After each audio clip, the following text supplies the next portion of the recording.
이태진입니다. 오늘 발표 기조 발제 부탁을 제가 받았는데요. 원래 발제 부탁을 받을 때 제목은 이거보다 더 길었습니다. 사실은 길었는데 약간 좀 다듬어서 줄였는데도 여전히 제목이 굉장히 깁니다. 그래서 어떤 내용을 해야 될까 고민을 했는데요. 사실 제가 아까 개회식에서 왜 제가 내빈으로 포함됐는지 잘 모르겠는데 갑자기 생각을 해보니까 제가 아마 의료편의 심의위원회 멤버이고 이제 초창기부터 이제 의료패널 자료를 수집하고 활용하고 하는 이런 것과 관련해서 이제 여러 가지 심의하고 회의를 했었는데 그런 것 때문에 내빈에 포함됐던 것 같아요. 오늘 발제도 사실 이제 그런 면에서 요청을 받은 걸로 생각하고요. 제가 오늘 말씀드리려고 하는 것은 제목이 굉장히 긴데 의료 패널 자료를 이용해서 우리가 할 수 있는 게 없다.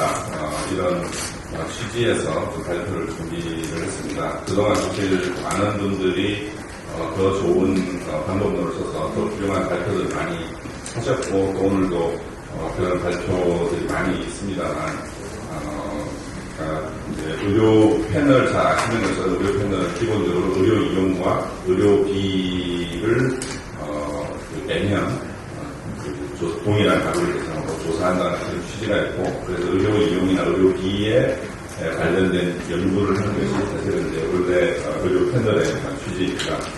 물론 관련된 여러 가지 다른 변수들을 활용해서 연관된 연구를 할 수 있습니다만 이제 오늘 의료비 증가의 주요 원인 그리고 의료비 전망에 대해서 말씀을 드리겠습니다. 그리고 아마 마지막에 제 발제 자료에 보시면 이제 미시 시뮬레이션, 마이크로 시뮬레이션 모형에 대한 얘기가 잠깐 나오는데 아마 또 제가 아까 이제 패널의 심의위원이기도 하지만 사실 이 마이크로 시뮬레이션 모형을 이용해서 의료비 추계를 한 최근에 그런 데 있어서 아마 부탁을 하신 것 같고요. 그 부분에 대한 자세한 내용은 서울대학교 황인우 박사께서 자세하게 말씀해 주실 예정이고 저는 간단히 이 의료 패널 자료를 통해서 이러한 연구들을 할 수 있다라는 취지로 말씀드리겠습니다. 네, 발표의 내용을 나누겠습니다. 우선 인트로덕션에 관한 부분입니다. 잘 아시는 것처럼 의료비가 굉장히 빠른 속도로 증가하고 있습니다. OECD 자료인데요. OECD 자료인데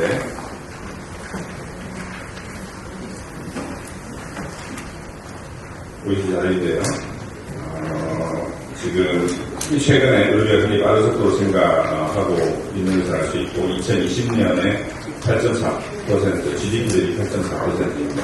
사실은 2020년 코로나 영향이어서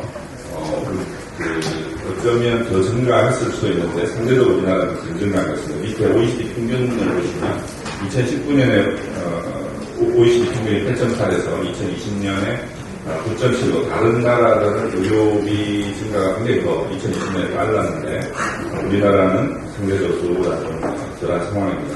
그러나 2019년을 기준으로 봤을 때 OECD 평균에 굉장히 근접한 상황인 것을 알 수 있고요. 특히 1인당 의료비 연평균 증가율을 보시면 우리나라가 맨 왼쪽에서 두 번째입니다. 첫 번째는 라트비아이지만 사실은 이제 주요 OECD 국가 기준으로 보면 우리나라가 의료비 증가 속도가 제일 빠른 나라, 연평균 7.8%로 제일 빠른 것을 알 수가 있습니다. 여튼 하늘색은 2019 대비 2020년이기 때문에 우리나라 아까 말씀드렸던 것처럼 우리나라는 코로나 상황에서 의료비 지출이 상대적으로 덜 늘어난 나라이고요. 다른 나라들은 그런 좀 차이가 있다는 것을 말씀드리겠습니다. 이렇게 이제 의료비가 증가하는데 특히 건강보험 진료비를 보시면 2017년부터 거의 10%씩 연평균 증가하는 것을 알 수 있습니다. 여기 이제 2020년에는 별로 증가하지 않았지만 다시 2021년에 10% 그러니까 거의 지금 아까 OECD 데이터는 근보 의료비뿐만 아니라 다른 의료비 다 포함된 상황인데 이걸 감안하면 지금 연평균 10%씩 근보 진료비가 증가한다 이렇게 빠르게 증가하고 있다라는 것을 알 수 있습니다. 그래서 오늘 제가 이 발표를 하는 목적은 아까 잠깐 말씀드렸습니다만 한국 의료패널 자료를 이용해서 의료비 증가의 주요 원인을 살펴보고 또 장내 의료비 예측을 위한 방법론을 소개하고자 합니다. 첫 번째는 이제 수요와 공급의 요인을 중심으로 의료비 증가 양상을 파악을 해보고요. 그 다음에 마이크로 시뮬레이션 OM을 이용한 장내 의료비 예측 방법론을 간단히 소개하고 자세한 내용은 강윤 박사의 발제를 도움을 드리겠습니다. 약간 이론적 부분입니다만 간단히 말씀을 드리면 의료비 증가의 원인을 우리가 여러 가지로 분류할 수 있는데 수요 측 요인, 공급 측 요인, 제로 측 요인으로 나눌 수 있습니다.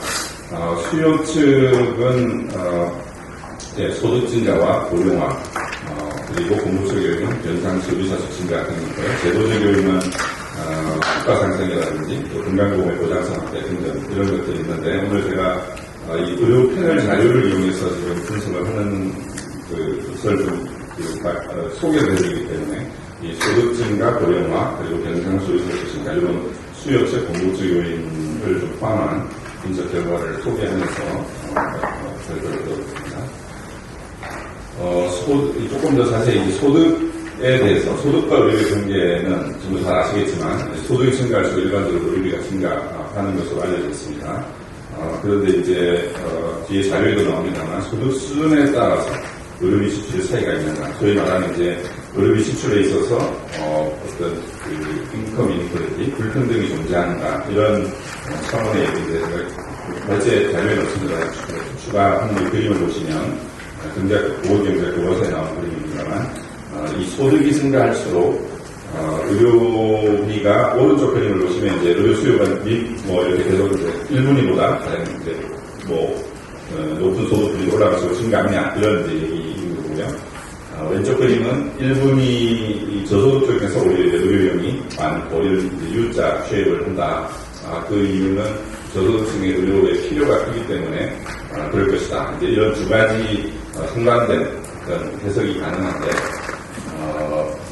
이제 많은 경우에 왼쪽은 이론적이나 오른쪽이 좀 더 소득에 따라서 의료용의 불평등이 나타나는 것이 현실적일 것이다. 이런 얘기를 많이 합니다만 실제 뒤에 우리나라 데이터를 통해서 확인해 보겠습니다.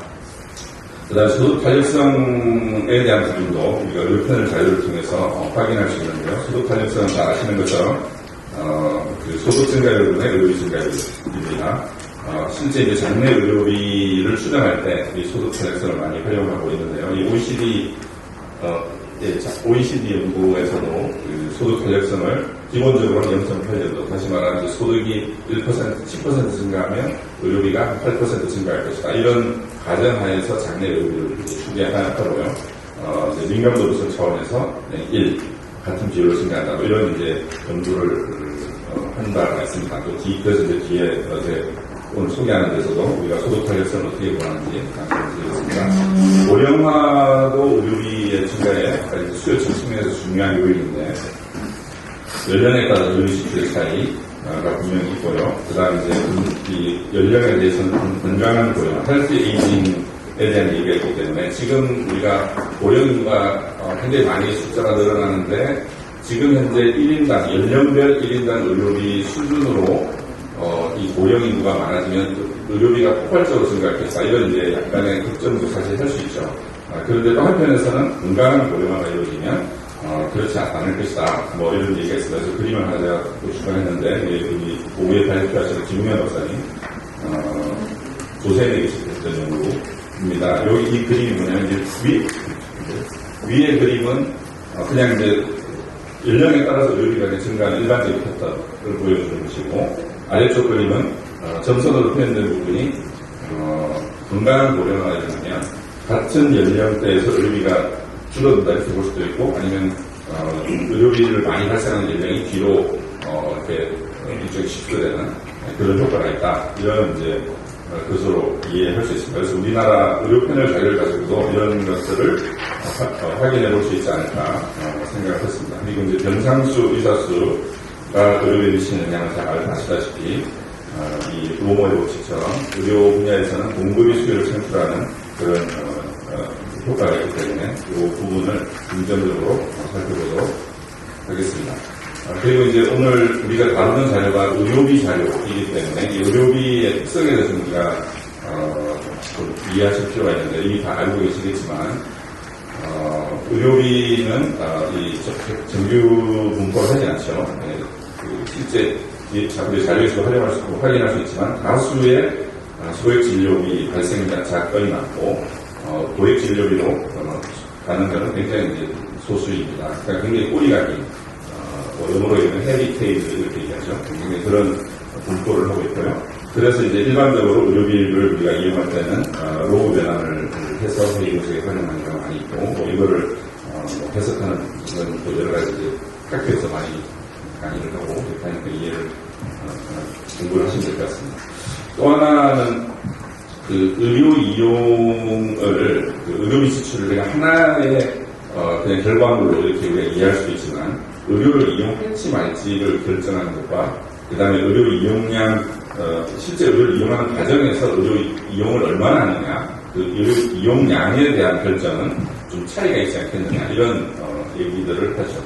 그래서 이제 제가 말씀드리려고 하는 것은 의료 이용을 여부를 그냥 병원에 갈 것인가 말 것인가 결정을 할 때는 주로 이용자의 어떤 요인이 많이 작용한다면 실제 가서 의료를 이용할 때는 응급자 요인이 많이 작용할 것이다 라는 것을 우리가 생각을 해볼 수 있습니다. 그래서 이런 것을 잘 반영하는 모형으로 투파트 모델이라는 것이 있습니다. 이미 들어보신 분들도 많이 계실 텐데요. 첫 번째 파트에서는 의료 이용 여부에 관한 요인 분석, 그러니까 로지스틱으로 의료 이용을 할지 말지에 대한 얘기고, 두 번째 파트는 실제 의료 이용자가 얼마나 이용하는가 하는 것을 구분해서 보여주십니다. 이런 이제 서론이 좀 길었습니다만, 실제 이제 의료 패널 자료 2008년부터 2018년까지가 1기이고, 그 다음 19년부터 2기가 됐는데, 그 두 개를 연결하기가 좀 막간치 않아서 구분해서 좀 보여드리겠습니다. 우선 여기 제공을 사용하는 변수는 한국 의료패널의 개인 의료비입니다. 여기 개인 의료비는 여러 두 가지 정의가 있지만 제공을 사용한 것은 그 입원 외래 응급에 들어간 수납 금액과 처방 약값을 포함한 금액이고요. 이 이제 개인 의료비 밑에 표의 첫 번째 줄에 나오는 겁니다. 그리고 이제 각각 입원 외래 응급을 설명할 때는 해당 의료 이용 서비스에 지불한 비용과 처방약값 그걸 따로 별도로 계산했다는 것이고 혹시 해본 분이 계신지 모르겠는데 제가 해보니까 이게 이렇게 세 개 입원과 외래와 응급을 세 개를 합쳤을 때 위에 개인 의료비와 정확하게 일치를 해야 되는데 사실 잘 일치하지 않거나 그 다음에 이 입원 응급 외래 각각의 이 의료비 지출에 대한 문항은 미싱이 굉장히 많다라는 게 지금 의료 패널에 지금 드러나는 상황입니다. 그래서 앞으로 이런 부분을 어떻게 보완할 수 있을지 활용도를 위해서 좀 고민을 해야 될 것 같습니다. 의료비 지출의 추이입니다. 네, 지금부터 보여드리는 것은 전부 다 실질 의료비 기준이고요. 그래서 2008년을 기준으로 다 디플레이션 한 값이라는 것을 말씀을 드립니다. 전체 의료비가 연평균 한 4% 정도로 증가했고, 입원 의료비는 2.7%, 외래는 4.6%, 응급은 4.1% 이렇게 증가한 것으로 나옵니다. 이걸 그림으로 표현한 것이고요. 맨 위가 전체, 그리고 이제 여기는 이제 전체의 의료패널 설문 대상자를 가지고 평균을 한 것이기 때문에 입원 의료비가 여기 낮게 나타나지만 실제 이용자 정책으로 넘어가면 굉장히 좀 달라집니다. 아까 말씀드린 의료비 분포를 우리가 이해하기 위해서 표를 넣었는데요. 여기 보시면 지금 75%까지가 지금 요 정도입니다. 지금 2018년 기준으로 한 53만 원인데 최대까지 2,600만 이렇게 되니까 굉장히 오른쪽으로 소리가 긴 분포라는 우리가 알 수 있습니다. 입원 의료비는 더더군다나 지금 75%까지 같이 해도 돼요. 실제 이용하는 사람, 입원 이용을 하는 사람들은 연도에 따라서 한 10% 내외 정도라고 보시면 되고요. 그 다음 1인당 외래 의료비 분포는 전체와 약간 비슷한 경향을 보이고 있습니다. 응급도 역시 마찬가지로 이용자가 굉장히 소수 10%있다라는 것을 이해할 수 있습니다. 그래서 실제 이용자를 기준으로 1인당 의료비를 다시 산출을 했을 때는 좀 달라진 부분이 여기죠. 입원 의료비가 아까 굉장히 낮았지만, 지금 1인당 100만 원 좀 넘는 금액으로 되어 있고요. 이걸 그 내용을 표시하고 위치가 바뀌었습니다. 여기가 이제 입원 의료비로 1인당 의료비가 이런 비표를 드립니다. 아까 이제 소득과 연령을 수요적 요인으로 우리가 살펴볼 필요가 있다고 말씀드렸는데, 1인당 의료비를 연령별로 이렇게 그림을 이런 형태, 우리가 어느 정도 예상하고 있는 형태입니다. 어린 나이에 많이 이용하다가 줄고, 여기가 이제 출산에 관련 의료비요.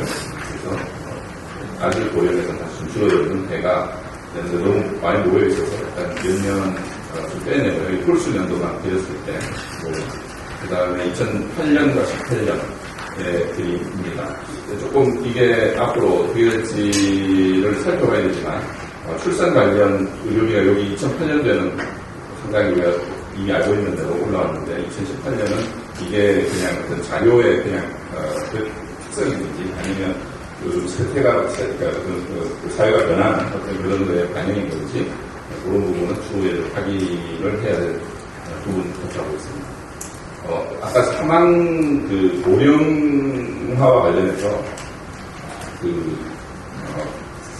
노인이 많아지고 우리가 증가할 것이라는 부분에 대해서 우리가 사망자, 사망 의료비를 제외하면 그렇지 않을 것이다라는 얘기가 있는데, 사실은 원래는 처음부터 은밀하게 이 부분을 제외해야 되지만, 그냥 조금 심플하게 각 연도에 사망하신 분, 돌아가신 분들을 빼고 다시 했을 때 연령별 의료비 분포를 다시 그림으로 보여드렸는데, 사실 크게 다르지 않은 것을 알 수 있습니다. 이게 2008년과 18년인데요. 아까 사망자를 포함한 이거와 포함하지 않은 것을 오버랩해서 그림을 그려도 사실 거의 차이가 없는 것으로 나타나서, 이건 이제 좀 더 세부 분석이 필요합니다만, 아직은 헬스 에이징, 아까 그림 저기 앞에서 보여드렸던 오른쪽 이 연령에 따라서 의료비 지출 분포가 쉽다는, 그것은 아직은 좀 관찰되지 않는 게 아닌가 그런 생각을 하고 들었습니다. 소득 분위별로 보시면, 아까 제가 앞에서 교과서에 그림 보여드렸는데, 이게 소득에 따라서 계속 증가하냐 아니면 이웃자 형태냐 했는데, 우리나라는 처음부터 2008년부터 이렇게 소득분위 5분위로 나오면 이웃자 형태인 것을 알 수 있습니다. 다시 말해 1분위가 굉장히 의료비 지출이 적지 않은, 다시 말해 5분위와 거의 비슷한 조금 높은 수준이고, 이게 10년 동안 세월이 지나가면서 1분위의 의료비 지출이 훨씬 더 많이 증가하는, 이건 여러분 상상하시는 것처럼 우리가 이게 의료 패널이기 때문에 동일한 사람들을 대상으로 했고, 10년간 에이징이죠. 저도 의료 패널 12년에서 지금 10년 넘게 있으면서 저도 아마 이제 똑같이 에이징이 됐을 거라고 생각하는데, 여기 조사 대상자들도 에이징을 겪고 있기 때문에 자연스럽게 1분위가 많이 늘어나고 있고, 그런 것을 알 수 있습니다. 그러니까 우리가 의료 패널 자료를 이용할 때 이 자료가 그런 특성을 가진 자료구나 하는 것을 이해할 필요가 있겠다는 거예요. 제가 말씀드리고 싶은 것은 이런 U자라는 것은 뭐냐, 아까 그냥 이렇게 저소득층이 의료비용이 적고 고소득층이 많다라고 하는 것은 우리가 상식적으로 생각할 수 있으나, 우리나라 같은 건강보험제도라든지 이런 것 때문에 저소득층의 의료에 대한 접근성이 나쁘지 않다. 그래서 의료비 지출이 5분위와 비슷한 수준이다. 물론 이제 그거를 재난적 의료비라든지 이런 다른 재정적 보호의 관점에서 좀 다른 얘기입니다만, 저는 이제 의료 이용의 어떤 접근성의 측면에서는 크게 문제가 되지는 않는 것 같다. 그런 생각을 볼 수 있을 것 같습니다. 좀 전에 보여드린 그거를 소득 분위별 특성을 파악하기 위해서 보시면, 제가 말씀드린 연령이 지금 굉장히 10년 이상 54세에서 68세로 1분위 같은 경우는 굉장히 고령화 됐다는 것을 알 수 있고요.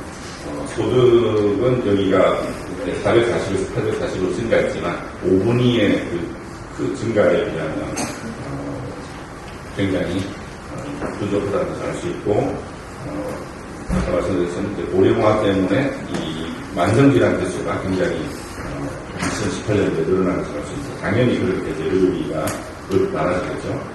그 다음에 이제 1인당 의료비 실제 아웃 오브 캐피먼트인데요. 그러면 아웃포트 페이먼트를 얼마나 내는가 이 분포를 좀 살펴봤을 때, 100만 이상 내는 우리도 두 개, 하늘색과 연두색, 여기 위에 두 개가 이제 100만원에서 150만원, 150만원 이상인데, 일종의 이제, 의료비 고액 지출자들이죠. 보시면 이렇게 그 기준이 상당히 증가하고 있다라는 것을 알 수 있습니다. 좀 전에까지 보여드리는 의료비 지출에 대한 것이고요. 이거를 이제 실제 의료 이용량과 연관해서 좀 살펴보기 위해서 외래 방문 일수를 좀 살펴보면 방문 일수가 계속 증가하고 있습니다. 여기 아마 이제 약간 떨어지는 것은 중간에 의료 패널에 아시는 분은 아시겠지만 중간에 이제 그 패널 손실을 만회하기 위해서 새로운 패널을 가구들을 보완했는데 그 영향으로 조금 연령도 조금 젊어져 있고 요즘 수준이나 이용도 약간 이렇게 차이가 있다 이런 것들도 이해를 할 필요가 있겠습니다. 입원도 이런 패턴을 보이고 있고요. 이거를 이제 연령별로 외래 공문 일수를 보시면 이런 아까 의료비 지출과는 좀 다르게 의료 공문은 훨씬 이쪽 연구하면서 의료 비용을 외래를 많이 이용하고 있다라는 것을 알 수 있습니다. 물론 비용 면에서 아까 굉장히 이쪽이 낮았고 이쪽이 훨씬 더 높은 거하고 좀 차이 되돌립니다. 이게 이고요. 입원은 입원에 있어서 아까 영향을 받는 것 입원 쪽은 영화가 입원 일수가 이제 인도이고 고령으로 갈수록 입원 일수가 훨씬 많이 증가하는 패턴을 보이고 있습니다. 소득 분위별로 매매 방문을 보시면 이 저소득층 1분위 쪽이 매매 방문이 압도적으로 높고 그것이 갈수록 시간이 갈수록 더 증가하는 것을 알 수 있고요. 입원의 경우도 마찬가지로 이런 낮은 소득 쪽에서 많이 의료가 증가하고 있다는 것을 지금까지 말씀드린 내용을 잠깐 요약하면 2018년에서 18년 이 1기 패널을 이용해서 살펴봤을 때 1인당 의료의 평균 6.6%, 실질적으로 4% 증가하는 거였고요. 연령이 증가할수록 1인당 의료가 증가하고 연도별로는 중장년층의 의료비 증가폭이 큰 것으로 나타납니다. 사망자를 제외하더라도 아직까지는 1인당 의료의 크게 차이가 나타나지는 않습니다. 이 자료에서는 소득 분위별로 봤을 때는 1인당 1분위와 5분위 1인당 의료가 높고 최근으로 볼수록 1분위 의료진마다 두드러지고 있습니다. 1분위 이제 의료비가 많아지는 것을 반영했다 말씀드렸습니다. 나머지는 참고해 주시고. 다음으로, 의료비 증가에 이제 실제 영향을 미치는 요인에 대해서 좀 살펴보면, 이 두 파트를 사용해서 말씀드렸죠. 패널 두 파트인데, 첫 번째 파트는 의료 이용 여부에 대한 겁니다. 그래서 로지스틱으로 했고, 두 번째 파트는 실제 의료 이용을 한 사람들을 대상으로 의료비에 대해서 노후를 취해서 했습니다. 이렇게 두 가지를 구분했다는 것을 말씀드리고요. 변수들은 참고를 해서 여기 이제 조금 특이한 것만 말씀드리면 공급적 요인을 살펴보기 위해서 각 시도별로 치명당 병상수와 의사수를 포함을 했고 나머지 가입자 요인들은 자료를 참고해 주시기 바랍니다. 일반적 특성도 의료비가 연도마다 증가하고 있고요. 여기 지금 병상수 같은 경우도 많이 증가하고 있는 것을 알 수가 있습니다. 10년 사이에 의사수 보시겠고요. 나머지 일반적 특성들은 참고를 해주시면 감사하겠습니다. 그래서 전체 의료비와 그다음 입원 의료비, 외래 이렇게 세 가지를 구분해서 말씀드리고 여기 지금 모형이 6가지가 있습니다만 우선 첫 번째 왼쪽에 있는 이 패널 쪽에는 있는 것은 뭐냐면 우선 두 파트를 제공하기 전에 전체 의료비를 대상으로 우리가 흔히 하게 로고만 취해서 하는 그 결과입니다. 오른쪽에 두 개는 두 파트로 퍼스트 파트의 의료용 요구, 두 번째는 이제 실제 의료용자를 대상으로 구분됐다. 요거랑 약간 비교를 하면서 보시면 되고요. 그 다음에 이 홀수 번호가 있는 모델은 공급적 요인을 넣지 않은 상태의 그 분석 결과이고, 이 짝수, 246 짝수는 공급적 요인, 그러니까 병상수와 의사수를 포함해서 분석을 한 결과라는 것을 말씀드렸습니다. 근데 제가 주로 설명은 이 246을 중심으로 말씀을 드리겠습니다.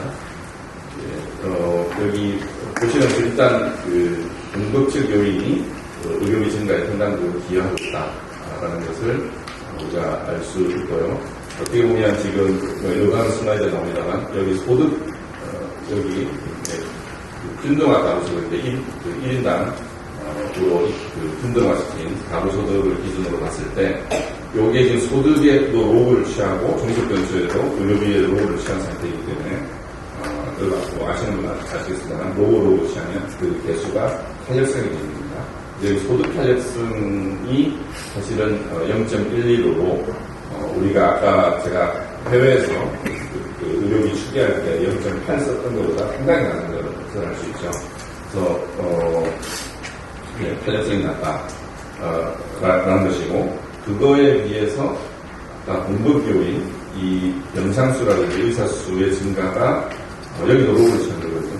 그러니까 병상수가 10% 증가하면 의료비가 6.5% 정도 증가한다. 이런 의미로 해석할 수 있는 거죠. 그러니까 사실 이것도 좀 더 은밀하게 이제 영향의 크기를 더 세밀하게 분석을 해봐야 되겠지만, 일단 이 개수상으로 나타나는 것은 공급적 요인의 증가가 의료비 증가에 상당히 많은 영향을 미치고 있다라는 것을 알 수가 있습니다. 연령에 대해서는 잘 아시는 것처럼 고령으로 갈수록 증가하고 있고요. 그리고 나머지는 특별히 우리가 알고 있는 것들에 다르지 않게 나타나고 있습니다. 요거를 두 파트로 나누어서 잠깐 한번 살펴보면, 요게 이제 의료 이용 할지 말지의 여부이잖아요. 여기를 보시면 의료 이용을 할지 말지에서 병상수가 미치는 영향이 나왔다 했고, 요 오른쪽은 실제 의료를 이용했을 때 그 병상수가 또는 의사수가 의료에 미치는 영향. 그러니까 전체 의료비를 계산했을 때는 이쪽 의료 이용 여부보다는 그렇죠. 실제 우리가 만약에 공급 측의 어떤 영향으로 의료 이용을 많이 하게 된다라는 그 가설을 우리가 어느 정도 뒷받침하는 결과일 걸로 생각해 볼 수도 있는데요. 물론 이제 이 공급자 요인 수요라는 것을 입증하기 위해서 좀 더 은밀한 별도의 모델을 우리가 사용해야 되겠습니다만, 지금 대략 이 개수를 통해서 봤을 때 여기보다 이쪽이 훨씬 크다라는 것을 알 수 있습니다.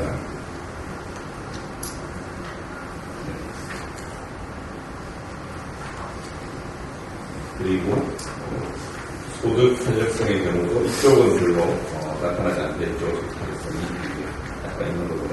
입원 쪽으로 넘어가서 살펴보시면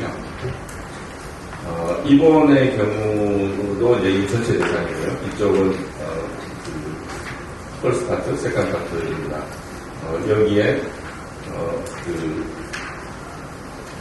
병상수가 많을 때 입원에 미치는 영향이 꽤 큰데, 이건 아마도 아까 우리가 얘기했던 것처럼 주변에 병상이 많으면 이게 공급자 유인수요나 아니면 가용성, 그리고 접근성이 좋아져서 사람들이 쉽게 병원을 이용할 수 있기 때문에 그런 것이냐, 뭐 이런 이제 해석이 여러 가지가 있잖아요. 아마 이 부분은 추후에 연구가 필요하겠지만 아마도 가용성으로도 상당히 관련된 부분이 아닐까. 그러니까 병상수가 많은 만큼 그러니까 입원이죠. 입원도 상당히 증가하는 것을 보여주고요. 그 다음에 의료비도 비슷하게 증가하는 양상입니다.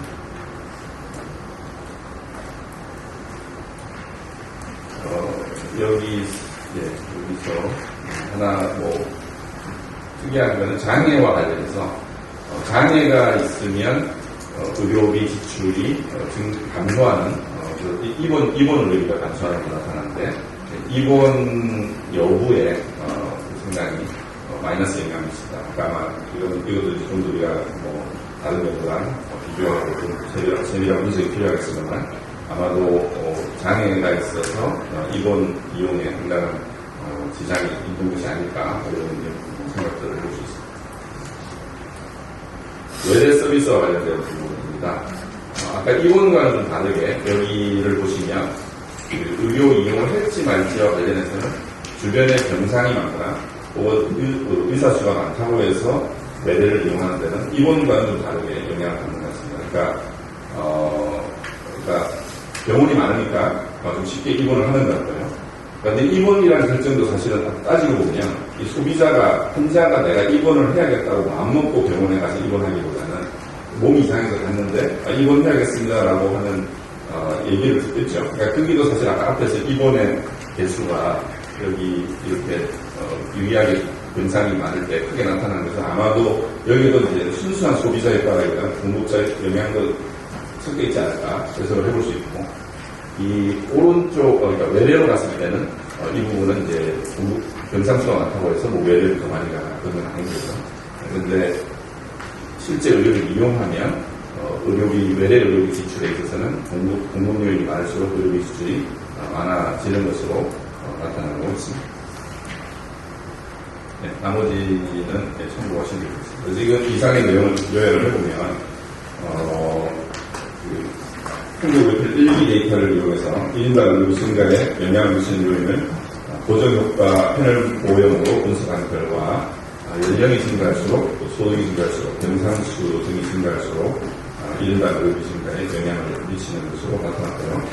따라서 소득 탄력성은 모델 2를 기준으로 전체 의료비를 가지고 했을 때 0.08에서 0.115 정도로 높지 않은 것을 할 수 있는데, 이건 우리가 아까 설명을 좀 더 드리면 의료 패널 자료가 제가 말씀드린 것처럼 동일인을 우리가 10년간 추적한 자료잖아요.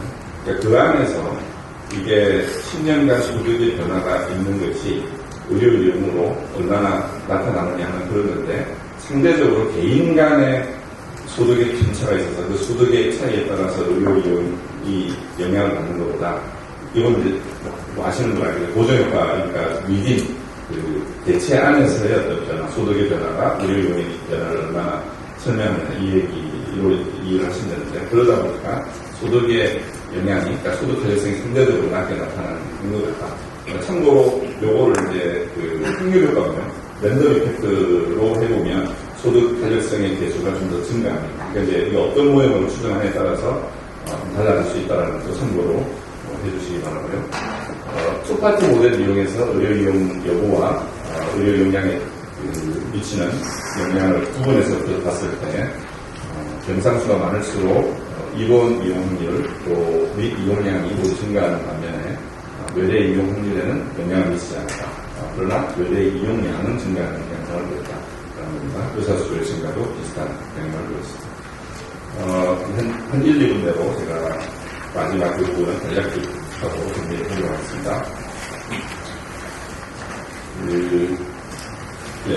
의료 패널을 이용해서 이 C11 모형을 활용했고요. 그 다음에 장면으로 추계를 한 것인데, 우리가 지금까지 앞에서 보여드린 것은 지나간 10년의 데이터를 가지고 의료비가 어떤 추이를 보였고 그것에 영향을 미치는 요인들이 무엇인가 이걸 살펴본 거라면, 우리가 많은 관심을 갖는 것은 앞으로 과연 의료비가 어떻게 될 것이냐 이거에 대해서 관심을 갖고 중부든 여러 국회든 여러 군데서 사실 의료비 추계를 많이 하고 있습니다.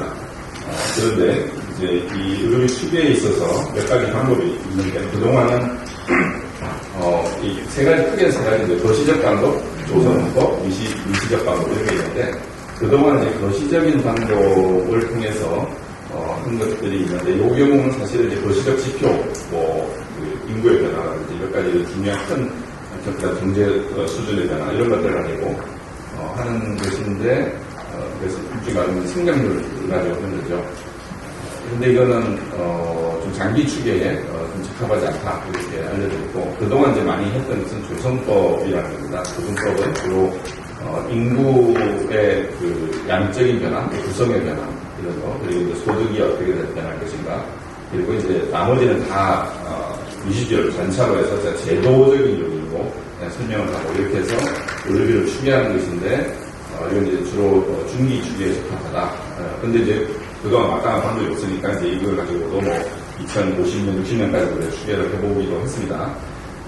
그런데 이제 마이크로 시뮬레이션이 우리나라에 이제 활용되기 시작을 했고요. 오늘 좀 이따가 이어서 발표하시는 분들이 다 이 마이크로 시뮬레이션으로 연구하시는 분들이 발표를 해주시겠는데, 이것은 이제 개인이 하나하나 어떻게 이제 그 실제 변하는가, 그 상황들이, 교육 수준이 변하고, 출산이 달라지고, 또 소득 수준이 달라지고, 건강 수준이 달라져서 결국은 의료 인력을 얼마나 하느냐. 이런 것들을 하나하나 이제 개인 단위에서 시뮬레이션을 하는 것입니다. 그래서 시간 관계상 바로 넘어가서 읽어보면 한 그림인데요. 예를 들어서 T기에, 특정 시기에 그 사람의 연령이 있으면 이제 뭐 출산을 할지 말지, 뭐 교육은 어떻게 되는지, 경제활동 하는지 마는지 등등 이런 것들은 이제 하나하나 그 모듈이라고 하는데 이 모듈들을 추정을 하고 그거에 따라서 여기 이제 건강 수준이 결정되고 사망 여부 그리고 이제 최종적으로 우리가 관심 별수는 의료비가 어떻게 될 것이냐 이렇게 해서 그 의료비를 추계하고 그 다음에 다시 연도를 이제 T+1로 넘어가서 그 다음에 또 어떻게 이게 달라지느냐. 그러니까 매 연도마다 이거를 추정을 반복하는 거죠. 이렇게 해서 지금 이제 2022년이지만 2013년, 4년 계속하다 이걸 반복하는 겁니다. 동일한 사이클로 반복해서 2040년, 50년, 뭐 당연 어떻게 될 건가. 그렇게 추계하는 방법이 임시 시뮬레이션. 이 방법에 대해서는 제 뒤에 발표하시는 분들이 더 전문적으로 설명을 해주실 거라고 생각합니다. 그래서 여기에는 이제 아까 말씀드린 여러 가지 모듈들이 있고 이걸 어떤 것은 뭐 전이행렬로 의료 패널에서 가령 소득분위가 2020년에는 이 사람이 1분위에서 5분위 이렇게 간단히 생각해 있는데 이 사람이 2021년에는 1분위에 있느냐 아니면 2분위로 갔냐 이걸 따라서 우리가 전이행렬 만들 수 있잖아요. 그런 행렬로 활용하거나 어떤 경우는 의료비 같은 경우는 이제 앞에서 제가 보여드린 그런 회기 분석 모형이죠. 그런 것들 이런 설명 변수들을 넣어서 의료비를 추계하고 이렇게 하는 방식이 되겠습니다. 그 결과는 이따가 황영욱 박사 앞에서 더 자세하게 설명을 해주실 거로 생각하고요. 마지막으로 이런 마이크로 시뮬레이션 하다 보니까 실제 의료 패널에서 우리가 구한 조사된 진료비의 그 실적치하고 건강보험 투명하고 서로 이제 비교해서 뭔가 이게 타당성, 밸리데이션을 해야 되는데 그 차이가 꽤 있어 보인다라는 거죠. 그래서 이 부분도 앞으로 의료 패널을 활용할 때 우리가 어떻게 해야 될지 고민을 해야 되고 아마도 이건 이제 조사나 혹은 그거를 데이터셋을 추측하시는 분들이 이 부분에서 대결을 해주시면 좋지 않을까 생각합니다. 네, 그 다음에 뭐 진료비, 아까 정의에 대한 것은 제가 말씀드린 미싱이 많다는 거고요. 이런 내용들을 참고해 주시면 감사하겠습니다. 오늘 제가 사실은 굉장히 의료비에 관해서 해주신 얘기들을 두서없이 해준 것 같습니다만 참고 도움이 되시길 바라고요. 제 2주에 발표하실 분들이 일시 시뮬레이션에서 좀 더 많은 소개를 해주시도록 기대하겠습니다. 감사합니다. 네, 안녕하세요. 한국보건사연구의 유재리입니다. 먼저 의료 패널 학회대 같이 큰 자리에서 발표할 수 있는 기회를 주셔서 개인적으로 영광을 생각합니다. 저는 사실 보건의료 분야를 연구하는 연구자는 아닌데요. 마이크로 시뮬레이션 방법론이 어떤 건지 조금 소개를 자세히 하고자 이 자리 발표로 커버된 것 같습니다. 사실 뒤에 이제 두 발표들이 다 이제 마이크로 시뮬레이션을 실제로 활용한 그런 연구들인데, 제가 2012년부터 이 마이크로 시뮬레이션 방법을 계속 활용하면서 여기를 발표도 다니고 뭐 논문도 쓰고 해봤는데, 사실 이 방법은 아는 사람이 거의 없기 때문에 이 자리에 굉장히 훌륭하신 분들이 계시지만 모르시는 분들도 많을 거라 생각을 하고, 그러기 위해서 조금 뒤에 발표들을 조금 더 집중해서 잘 들을 수 있게끔 저는 전반적으로 마이크로 시뮬레이션이 뭔지 좀 소개하는 그런 시간을 가지겠습니다. 그래서 내용은 많이 있는데요. 사용 방향을 조금씩 생각하면서 그렇게 진행하겠습니다. 먼저 마이크로 시뮬레이션이 이제 설명 배경부터 말씀을 드리겠는데요. 요 앞에 이제 가이 오프워즈라는 분이 이제 처음 마이크로 시뮬레이션이라는 걸 제안하셨습니다. 그러니까 저희 밥벌이에 도와준 굉장히 고마운 분인데 이제 안타깝게 돌아가셨죠. 근데 이분이 이제 이 마이크로 시뮬레이션이라는 게 뭔가에 대한 그 메커니즘 그러니까 타락선을 다 제시한 분인데 이제 이때 이 57년도 당시에 이제 거시문제 한계를 극복하기 위해 새로운 방법을 제시했다고 제가 전하는데 이 경제 학설사를 이제 들으신 분들이 옛날 기억을 좀 떠올려 보시면 50년대가 어떤 시절이냐면 소위 신고자파 종합이라는 것들이 이제 경제를 밀어나는 시기입니다. 그래서 우리가 굉장히 유명한 공작자 이제 사무엘슨이 이제 MIT에 1980년대 초에 자리잡는데 이 사람이 이제 MIT 자리 잡고 나서 한 게 계속 이 경제학 방법론들을 계속 이제 강의도 하고 책도 쓰고 그런 겁니다. 그래서 그 방법론들을 이 사람이 거시 모델을 하면서 나오는 건데, 그러니까 단적으로 우리가 정말 거시 경제학 교과서 많이 쓰는 이 OLG 모델, 중첩차대 모델 같은 게 이제 1947년에 모두 사람이 제시는 했지만 또 완성시킨 건 이제 사무엘슨이 58년도 논문에 완성시켰거든요.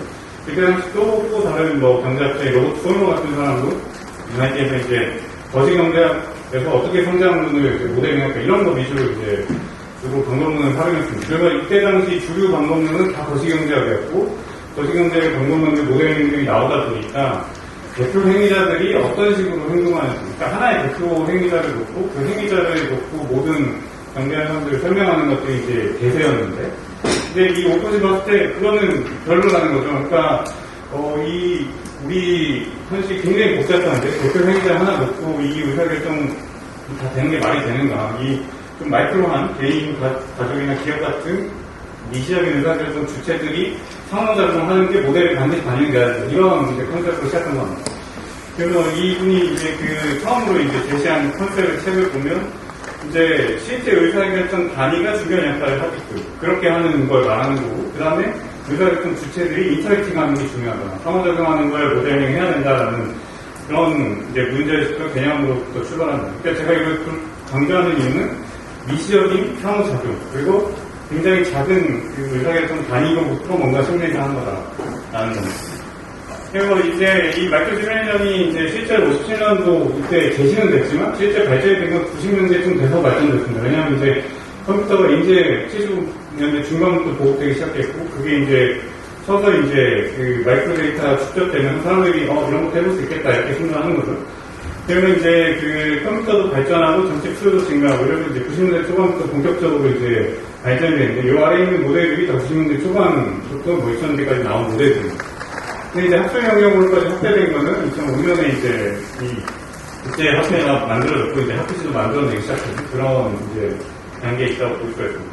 그러니까 굉장히 최근에 개념 대신 예년부터 됐지만 사실 실제로 발전되는 건 최근이고 그렇기 때문에 더 성찰할 수밖에 없는 그런 이제 그리고 우리가 이 마이크로 시뮬레이션이 뭔가를 이해하기에 앞서서 먼저 이해해야 되는 게 그러면 경제학 모델의 시뮬레이션이라는 게 뭔가부터 이해를 해야겠죠. 우리가 일반적으로 경제학 방법론에서 이제 어떤 모델을 만들 때는 모델을 사실은 우리가 현상을 바라보고 현상을 분석하기 위해 굉장히 추상화시켜서 만드는 겁니다. 굉장히 뭔가를 추상화시켜서 현상을 분석하기 위한 방법론을 우리가 생각해 볼 수 있는데 이때 경제학 모델로서의 시뮬레이션이라는 거는 이제 현실에 있는 프로세스나 이제 시스템들이 이제 시간에 따라 흐르는 이런 시스템들이 실제 어떻게 작동하는지에 대한 모방이에요. 그러니까 현실에서 우리가 어떤 모델을 짤 때 이 추상화시켜가지고 뭔가를 보는데 이 시뮬레이션 모델은 이 관찰에서 우리가 똑같이 구현해내는 걸 목적으로 하는 거예요. 그러니까 뭐냐면 우리가 경제학 모형에서는 추상화시켜서 이 복잡한 걸 다 제거하고 간단하게 우리가 생각할 수 있는 범위 내에서 간단하게 보는 걸 목적으로 한다면 시뮬레이션은 그 현실을 거의 똑같이 모방하는 걸 목적으로 한다. 그러니까 좀 더 복잡한 것도 가능하겠고, 그러니까 우리가 복잡한 우리 현실 세계를 좀 더 모형하는데 특화된 그런 경제학 방법론이다라는 거고. 그 다음에 이제 이 메리 보건이라는 사람이 이제 이거를 마이크로스코프를 경제학에 제시했다라고 이제 얘기를 하는 건데, 이 메리 보건이 이분도 잘 모르시겠지만 굉장히 유명한 계량경제 학사를 하시는 분인데, 계량경제학 역사를 하시는 분이고, 이제 LS에 지금 있는 분인데, 이 사람이 이제 이거는 모델이 어떻게 흘러가는지 좀 연구하는 분인데, 이 사람이 봤을 때 이제 마이크로스코프이 들어왔다는 얘기는, 이거를 현미경 생각해보면 현미경 렌즈가 있고, 관찰 도구가 있는 거고, 그다음에 관찰 대상이 있습니다. 수면에 뭐 이렇게 해서 양파 옛날에 우리 막 양파만 숫자 올려놓던 거 이제 생각나죠. 그거랑 이제 하나 또 중요한 게 스케일을 제공한다는 건데 그 배율을 조정해서 그 어떤 분석 대상을 주민에 들어갈 수 있는 그게 이제 현미경의 역할인 건데 이 경작액은 똑같이 우리가 쓸 수 있다는 겁니다. 이 거시적으로 크게만 보던 거를 우리가 스케일을 제공함으로써 주민에 들어갈 수 있는 그 도구가 이제 시뮬레이션이다라는 거고 그러면 이제 거기서부터 더 나아간 마이크로 시뮬레이션이라는 거는 이 마이크로한 그 개체들이 어떻게 움직이는가를 주민에 들어갈 수 있는 그런 도구라는 거죠. 그러니까 핵심적인 거는 우리가 추상화해서 뭔가 이코노메틱 모델이나 어떤 사는 모델을 다 가정했는데 그걸 좀 더 마이크로 레벨에서 우리가 실제 상호작용하는 거를 주민에 들어갈 수 있는 방법론이다라는 겁니다. 그러니까 중요한 게 이제 이 데이터 어디에 기초하냐면 마이크로 레벨 데이터에 기초하겠죠. 그러니까 거짓 데이터가 아니고 개인이나 가족이나 뭐 아니면 그 회사나 아니면 이 의료 쪽에서 박테리아 같은 것도 다 이제 그 행동할 수 있는 그 주체가 될 거고. 근데 이 유닛들에서 이제 어떤 룰을 적용해서 얘네들 어떻게 움직이는가를 상호작용하는 뭐 그런 겁니다. 그 다음에 중요한 게 이제 그 현실에서 뭔가 정책적으로 제한된 어떤 그 정부가 개입을 해야 된다. 그랬을 때 이렇게 제한된 그런 인터벤션이 있을 때 그거를 현실되게 실행하기 전에 그게 어떤 효과가 낼까? 그거를 먼저 이제 시뮬레이션 해볼 수 있는 그런 도구고. 그 다음에 이 디시전 메이킹 레벨이 낮은 이 마이크로 레벨에서 이 디시전 메이킹이 일어나는 때 그때 일어나는 변화들 그거의 효과가 어떤가를 이제 보는 겁니다.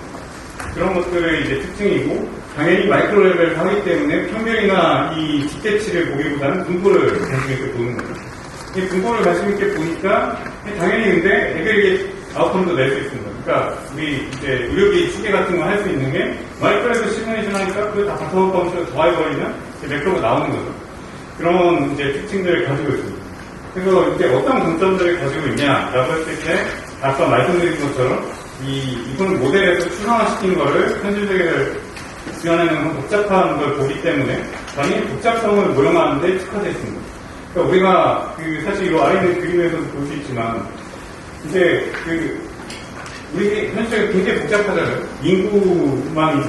어떤 인구만 있는 게 아니고 사람들 어떻게 행동하는지 이거에 대한 플라스가 어떻게 들어가는지 그다음에 시간의 흐름에 따라서 어떤 변화가 나는지가 다 되게 복잡한 건데 하나하나만 있어도 모델링 하기가 힘든데 이게 다 모여서 이렇게 상호작용을 하는 거죠. 그러면 이 복잡한 현실을 어떻게 구현할까라는 거여서 이퀄브엑 모델을 가지고는 되게 어려운데 이걸 마이크로 시뮬레이션은 이제 현실을 구현하지 못하기 때문에 복잡성을 다 반영할 수가 있다라는 겁니다. 그리고 이제 또 하나의 강점이 아까 렉션 모델에서는 이제 대표 행위자를 놓고 그 행위자가 어떻게 하는가를 이제 가지고 설명하는 거라면 이거는 이 개개인을 놓고 하는 거기 때문에 펜더시네틱을 전체 모두 다 반영할 수 있다라는 겁니다. 그러니까 이게 어떻게 보면 굉장히 복잡하면서 우리가 사고할 수 없는 거를 이제 컴퓨터상에서 이제 룰에 따라서 이제 자연스럽게 해주는 그런 도구죠. 그러니까 우리가 그림으로만 그리던 걸 컴퓨터 구현해주는 그런 이제 강점이 있다라는 겁니다. 그 다음에 이제 이 마이크로 레벨에서 하기 때문에 이제 갑자기 이펙트가 났을 때 그걸 디컴퍼션하는 것도 당연히 가능하겠죠. 그리고 프라이버시나 이제 개인들 간에 이 인터랙션이 있는 건 상호 간에 이제 다 더하거나 빼거나 뭐 이런 것들을 우리가 볼 수 있다. 그러니까 제도 간에 중첩되는 효과들이 나올 때 그게 어떻게 되는지를 볼 수 있는 그런 특성이 있고 그럴 때 이제 에버리지 이펙트, 그러니까 평균적인 그런 효과보다는 이제 분포에서 어떻게 나는가를 더 관심 있게 보는 거고, 그 다음에 앞서 말씀드린 것처럼 사전적으로 실험할 수 있기 때문에 사전적인 효과와 이 사후적인 평가를 모두 다 가능하게 하는 그런 분석 부분입니다. 이렇게 보면 이게 너무 좋다, 이것만 해야겠다 이렇게 생각하실 수 있는데 사실 굉장히 한계가 많죠. 그러니까 어떤 영향을 많이 받냐면 마이크로 레벨에서 하기 때문에 이 데이터 퀄리티에 굉장히 영향을 많이 받습니다. 그러니까 앞서서도 이제 시뮬레이션 90년대 이후에나 이제 계속 발전할 수 있었던 게 데이터가 쌓여야 되는 거예요. 데이터가 쌓여야 이 마이크로 시뮬레이션 구현이 되는 거고. 이 데이터가 안 좋으면 이제 측정 오차도 있을 수 있는 거고, 결측될 수도 있을 수 있는 거고, 그러면 이제 대표성에도 문제가 생기는 거고. 그 다음에 이제 현실, 이 행정 데이터들 같은 거랑도 이제 맞지 않는 그런 부분들이 생기는 거예요. 그래서 데이터 퀄리티가 무엇보다 중요하다. 이게 뒷받침되지 않으면 이 마이크로 시뮬레이션이라는 게 굉장히 의미가 없는 결과들만 이제 시뮬레이션 해내는 거다라는 거고. 그 다음에 이제 임피텐션 에러도 있겠죠. 뭔가 이제 별치치가 있을 때 그 대체해서 우리가 넣는데 거기로부터 발생하는 에러들이 굉장히 많을 수 있고.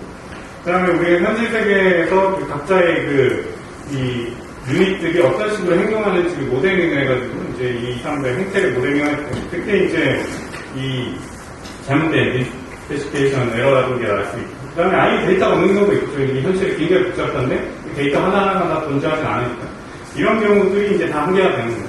그냥 마지막으로 이제 그 업데이팅 비용이 많이 드는 거예요. 그러니까 데이터 양이 광대하다 보니까 업데이트하는 게 굉장히 힘들겠죠, 당연히. 이런 이제 한계들이 있습니다. 근데 이제 이 마지막 것, 이 업데이팅 코스트는 사실 좀 많이 좀 해결이 되고 있는 것 같아요. 기술이 좋아지면서.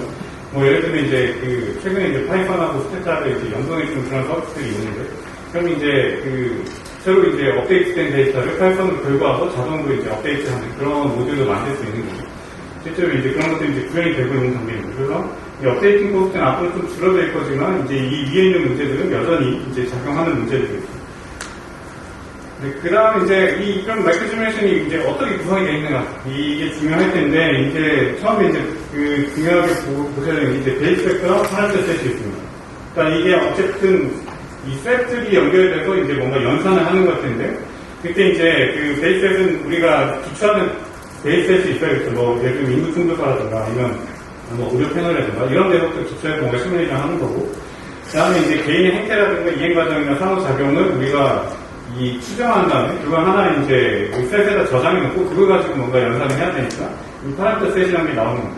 이때 중요한 게 이제 이행, 트랜지션 프로버비티인데 이 전이 확률이나 이행 규칙 이거를 이제 어떻게 이해할 수 있냐면 예를 들면 이제 누가 튀기 안을 걸릴 것인가 이거 우리가 시뮬레이션을 하고 싶어요. 그러면 이제 조사사료상 개인의 이제 질병들이 있겠지. 이 사람이 뭐 유병력이 얼마나 되는지 이 사람이 원래 가족력이 있는지 이런 것들 다 본 다음에 이 암에 걸릴 확률을 뿌려주는 겁니다. 이 발생을 인비테이션 해주고, 그러면 이제 그 확률이 높은 순으로 TB 암에 걸린 사람을 이제 뽑아낼 수가 있겠죠. 그런 식으로 이제 한다든가, 아니면 이제 암에 걸린 A가 치료비 얼마 쓰고, 그 다음에 죽을까, 이런 것들을 이제 확률적으로, 그런 것들을 이제 시뮬레이션 할 수 있는 거예요. 이런 것들을 이제 기존 데이터로부터 우리가 추정해서 가져오고, 그걸 가지고 이제 시뮬레이션 하는 그런 것들을 할 수 있고, 그 다음에 시간에 따라 이제 승차는 에이징 프로세스 같은 것도 우리가 이제 반영해서 이제 시뮬레이션 하는 거죠. 그 다음에 아까 이제 아까 이태규 교수님께 말씀하신 게 다 모듈들로 되어 있습니다. 이게 되게 복잡한 사건들을 다루기 때문에 제가 좀 이 쪼개쪼개해서 이제 모듈을 구성해 놓는 게 좀 빠르게 그래서 그런 식으로 많이들 이제 구성이 되어 있습니다. 그 다음에 이제 기술적 분류인데요. 이거 생략하겠습니다. 이거는 뭐 시간 관계상 이제 생략하고 어떻게 활용되고 있는지 좀 말씀을 드릴게요. 이 마이크로 시뮬레이션이 굉장히 다양한 분야에서 사실 활용이 되고 있습니다. 이제 조세라든가 연금이라든가 이제 보건 의료라든가 교육 노후들 보장 이런 쪽에 다 활용이 되는 건데 이제 그림이 흐리지만 굉장히 많은 국가들에서 이걸 활용해서 실제 정책 결정을 하고 있고 이 대부분 정부기관이 주도해서 만들고 있습니다. 왜냐하면 이제 아까 말씀드린 대로 방대한 데이터에서 업데이팅이 많이 되기 때문에 그런 문제들이 있고 그 다음에 이 다이나믹 모델들을 최근에 많이 활용하고 있습니다. 그러니까 다이나믹 모델이라면 이제 시간에 따른 숫자 과정이 있는 거예요. 이 사람이 나이 들어가면서 이제 행태가 변하고 사건이 변하고 이제 이 사람의 어떤 결혼가고 이혼가고 출산가고 이런 것들을 이제 시간 대령에 넣어서 이제 시뮬레이션하는 모델들이 다수를 이루고 있습니다. 그래서 여기서는 이제 대표적인 모델을 세 가지를 소개해 드릴 텐데요. 이제 하나는 이제 스웨덴에서 개발하고 쓰고 있는 이제 세심입니다. 현재 뒤에 이제 소개들이 이제 고산에서 개발한 이제 마이크로 시뮬레이션 모델 고사가 이제 이 세심의 이 플로우를 많이 가져왔는데요. 그러니까 90년에 이제 그래서 제국에서 개발했고 초기에는 이제 교육 지원제도 평가하기 위해 만들었는데 현재는 이제 논설에서 국제 지출이나 공정 지속 가능성 등에 쓰고 있습니다. 바로 모듈 보여드리면 이제 구조가 있습니다. 이 출산부터 인구를 여기서 가져오고 그 다음에 이제 교육활동, 노동시장 지위, 자산의 추구, 조세 이전도 이런 것들을 다 이제 시뮬레이션, 순차적으로 이제 시뮬레이션 하는 그런 모델이죠. 그래서 이것들 가지고 뭘 이제 보여주냐, 단적인 예로 이제 보여드릴 수 있는 게, 이 여성의 이제 생리 주기에 따라 이제 소득 변화를 보여주는 겁니다. 잘 안 보시겠지만 앞에 있는 게 회색 선인데, 중간에 보면 이제 쭉 올라가다 한 번씩 떨어지거든요. 그게 이제 경력단절을 보여주는 겁니다. 이 사람이 쭉 잘 성장하다가, 애도 낳고, 이렇게 경력단절을 일으키면 이렇게 쭉 떨어졌다 다시 취업하고, 이런 것들이 이제 시뮬레이션으로 나오는 거죠. 그래서 개인 단위로 가기 때문에 각 개인들의 생애를 추적하면서 뭔가 보는 게 가능해졌다. 그러니까 생애 주기별로 분포 그리는 게 가능해지는 그런 방법론입니다. 그 다음에 이제 소개드릴 건 이제 도사인데요. 이제 이거는 도사연에서 이제 16년도에 개발해서 이제 연금 쪽에서 조금씩 쓰고 있는 그런 모델입니다. 저희가 이제 도사라고 이름을 지은 건 이제 처음에 야심차게 생각했죠. 이거를 우리가 개발해서 처음에 펜션 도사로 쓰고 이제 헬스로 가면 헬스 도사가 되는 거죠. 이렇게 생각했는데 아직 안타깝게 이제 펜션 도사가 있습니다. 이제 헬스도 개발하시면 좋겠고 이제 뭐 소스는 다 오픈이니까 걱정하셔도 이제 그것을 개발하시면 좋을 것 같아요. 근데 이제 이거는 이제 우리나라 거니까요. 이제 인구 총조사 2005년 인구 총조사자를 1%를 가지고 있습니다. 여기 이제 지금 47만 명이 개인이 있고, 이 47만 명이 여기서 이제 생애주기 따라가면서 이제 결혼도 하고, 이혼도 하고, 뭐, 애도 낳고, 뭐, 사별도 하고, 뭐, 이런 것들을 하고, 당연히 이제 직업도 갖고, 이제 뭐, 직업을 실업도 하고, 뭐 연금에 가입도 하고, 이제 뭐, 지금도 안 하고, 체납도 하고, 이런 것들을 하는 거고요. 그 다음에 당연히 은퇴하고 나서 이제 연금도 받고, 뭐, 그런 것들을 합니다. 그래서 뭐, 이런 식의 분류가 돼 있고, 그 다음에 도사도 마찬가지로 모듈 형태로 돼 있습니다. 실제 구동이 이제 되는 걸 보여드리려고 하는데, 이제 이게 잘 안 보시면 스택따로 다 짜져 있습니다. 스택따로 모듈별로 돼 있고, 또 모듈을 그냥 이렇게 돌리면 이제 전체가 이렇게 쭉 돌아가는 그런 형태로 돼 있습니다. 그거 이제 스택따를 가지고 다 짜는 그런 거다라는 걸 보여드리고, 결과들은 여러 가지 뽑을 수 있습니다. 그러니까 뭐 실제 수급률 전망도 뽑을 수 있고, 코드별로 이 가입자 분포가 어떻게 되는지 분포도 그릴 수 있고, 이제 시뮬레이션 할 때 이제 어떤 시나리오를 넣어가지고 이제 연금 추이라든가 이런 집계치도 낼 수 있는 이런 특징들이 있고, 이 실제 데이터랑 비교해보면 그렇게 큰 차이가 안 나게 이제 연금 같은 경우는 어느 정도 잘 되게 됐습니다. 이건 이거 자료집에 먼저 추가해봤습니다. 다음에, 제가 이거 어제 좀 생각하다가 이제 넣어봤는데요. 그러면 이제 우리가 의료 패널을 활용해서 도사에서 뭘 할 수 있을까 했을 때 이제 건강보험 모듈을 하나 만들 수 있겠다.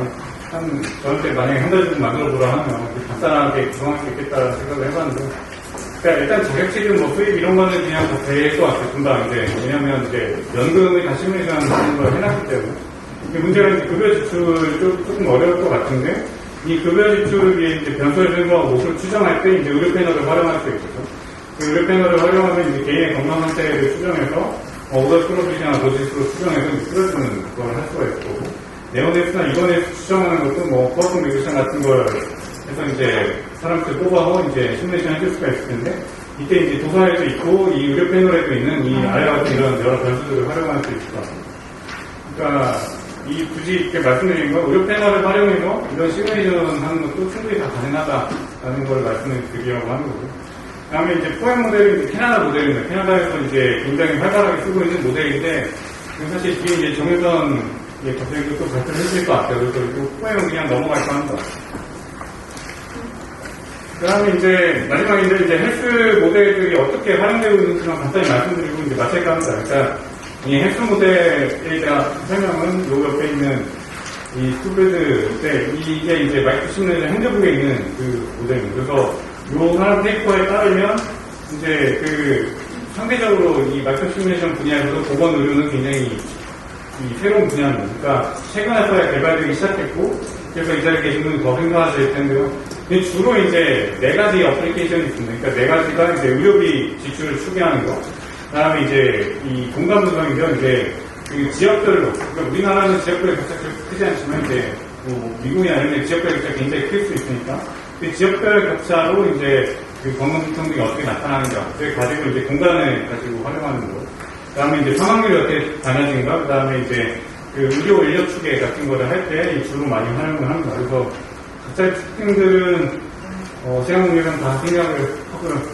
네, 마지막으로 이제 그럼 앞으로 이제 어떻게 발전시킬 수 있을까라는 건데, 첫 번째는 이제 우리가 마이크로 레벨에서 시뮬레이션 한다고 해서 그게 이제 우리가 경제에서 쓰는 일반균형 모델, 거시 모델과 완전히 동떨어진 게 아니고 그쪽을 연결시킬 수가 있습니다. 거시 모델에서 이제 경고문을 마이크로로 해준다던가, 아니면은 에이전 베이스드 모델 같이 이제 하나의 인터랙션을 가지고 하나하나의 대체 인터랙션을 주로 하는 모델에 이제 마이크로 시뮬레이션을 연결한다든가, 이런 시도들이 이제 정말 최근에 2019년, 20년 페이퍼들이 쭉 나오고 있어요. 그래서 이런 것들이 이제 앞으로 마이크로 시뮬레이션이 나아갈 방향들이고, 그 다음에 이제 이 영역별로 보면 이제 소득 보장 분야에서는 노동계획 효과라든가 아니면 직무 전망 같은 거를 하는데 활용할 수가 있을 거고, 보건 의료에서는 이제 아까 이제 발표할 이제 의료비 지출 모형을 개발한다거나 아니면 건강 선택자나 거시경제 어떻게 될지나 아니면 보건인력 수요를 어떻게 전망할 것인가 아니면 이 보건정책의 이제 코스트 베네핏이 어떻게 되는가 이런 것들을 분석하는데 이제 좀 활용할 수 있을 것 같습니다. 근데 이 앞서 말씀드린 것처럼 이런 영역들을 할 때 제일 중요한 게 사실은 데이터 퀄리티예요. 이 가장 마이크로한 데이터를 공급해 줄 수 있어야 되는 거고. 이렇을 때 우리가 이제 뭐 건강보험에서 이제 건강보험 DB도 이제 오픈하고 코스로 이제 제공하고 합니다만,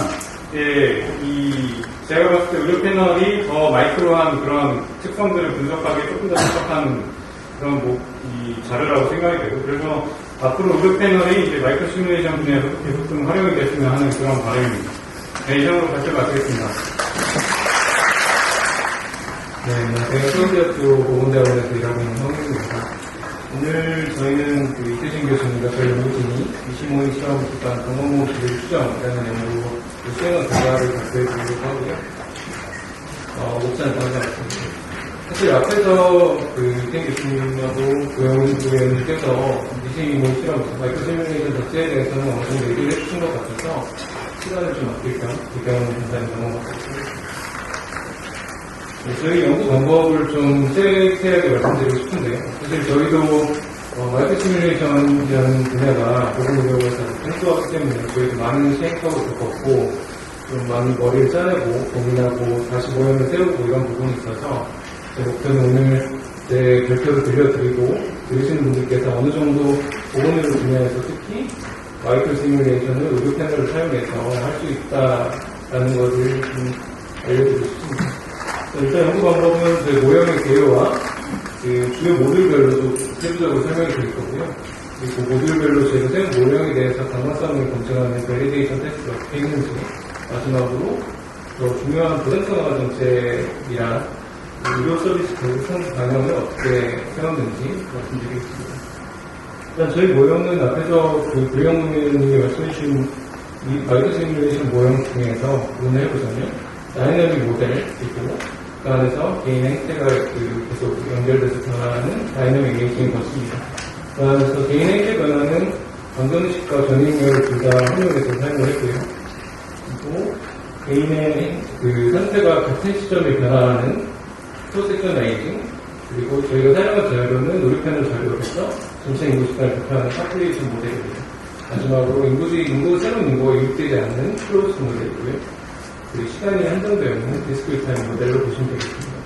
저희도 CC 모형이나 도사 모형을 많이 참고를 했었고요. 추가적으로 분명 같은 모형을 많이 참고했습니다. 그래서 좀 일반적인 말로 저희가 수행했던 연구의 이전의 과정을 풀어서 말씀을 드려보면, 일단 첫 번째로 자료원을 선정하는 게 굉장히 중요한 작업이고요.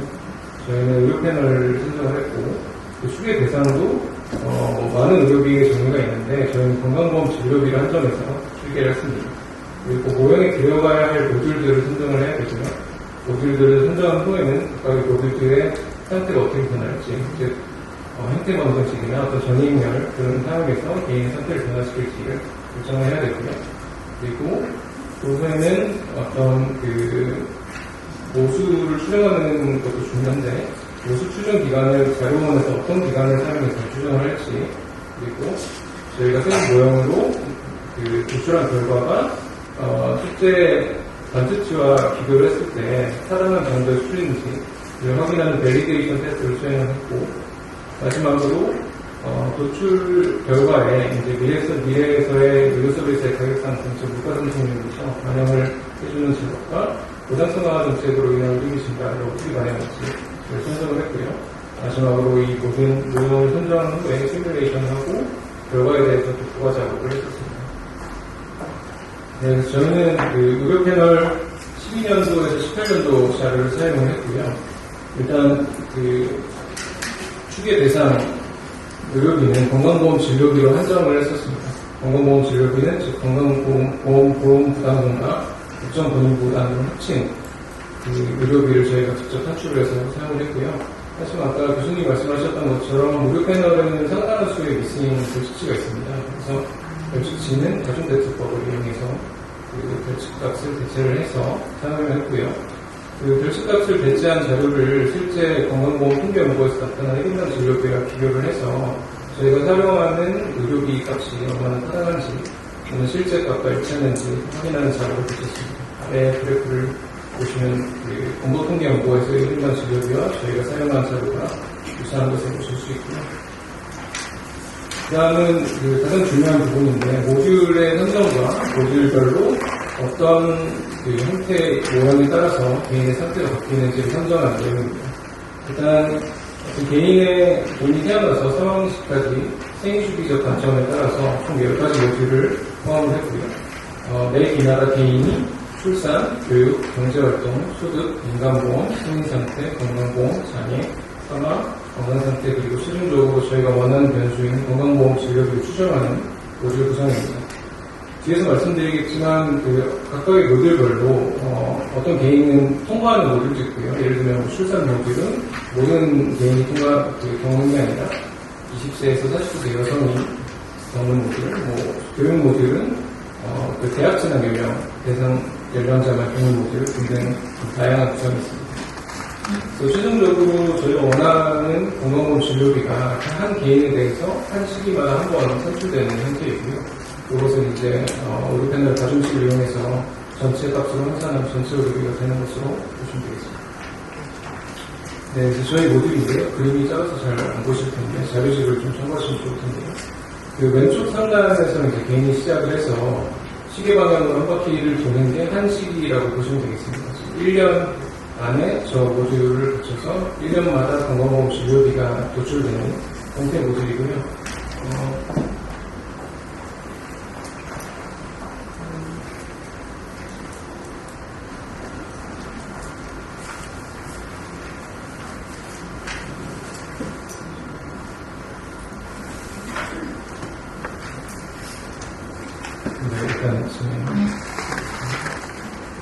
아까 말씀드렸던 자료집에 있는 모듈 그림을 보시면 될 것 같은데,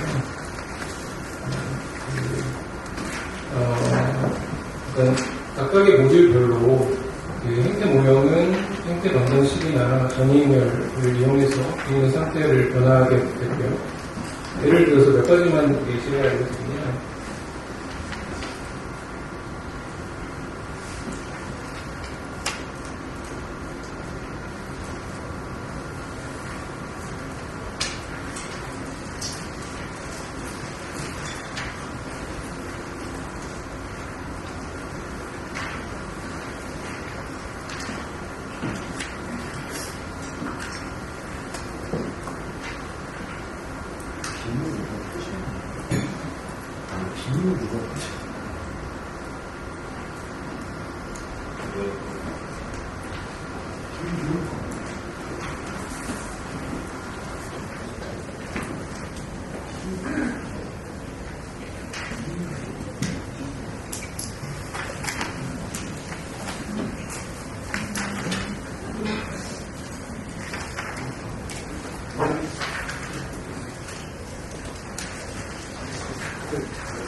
네, 자료집을 보시면 될 것 같고요.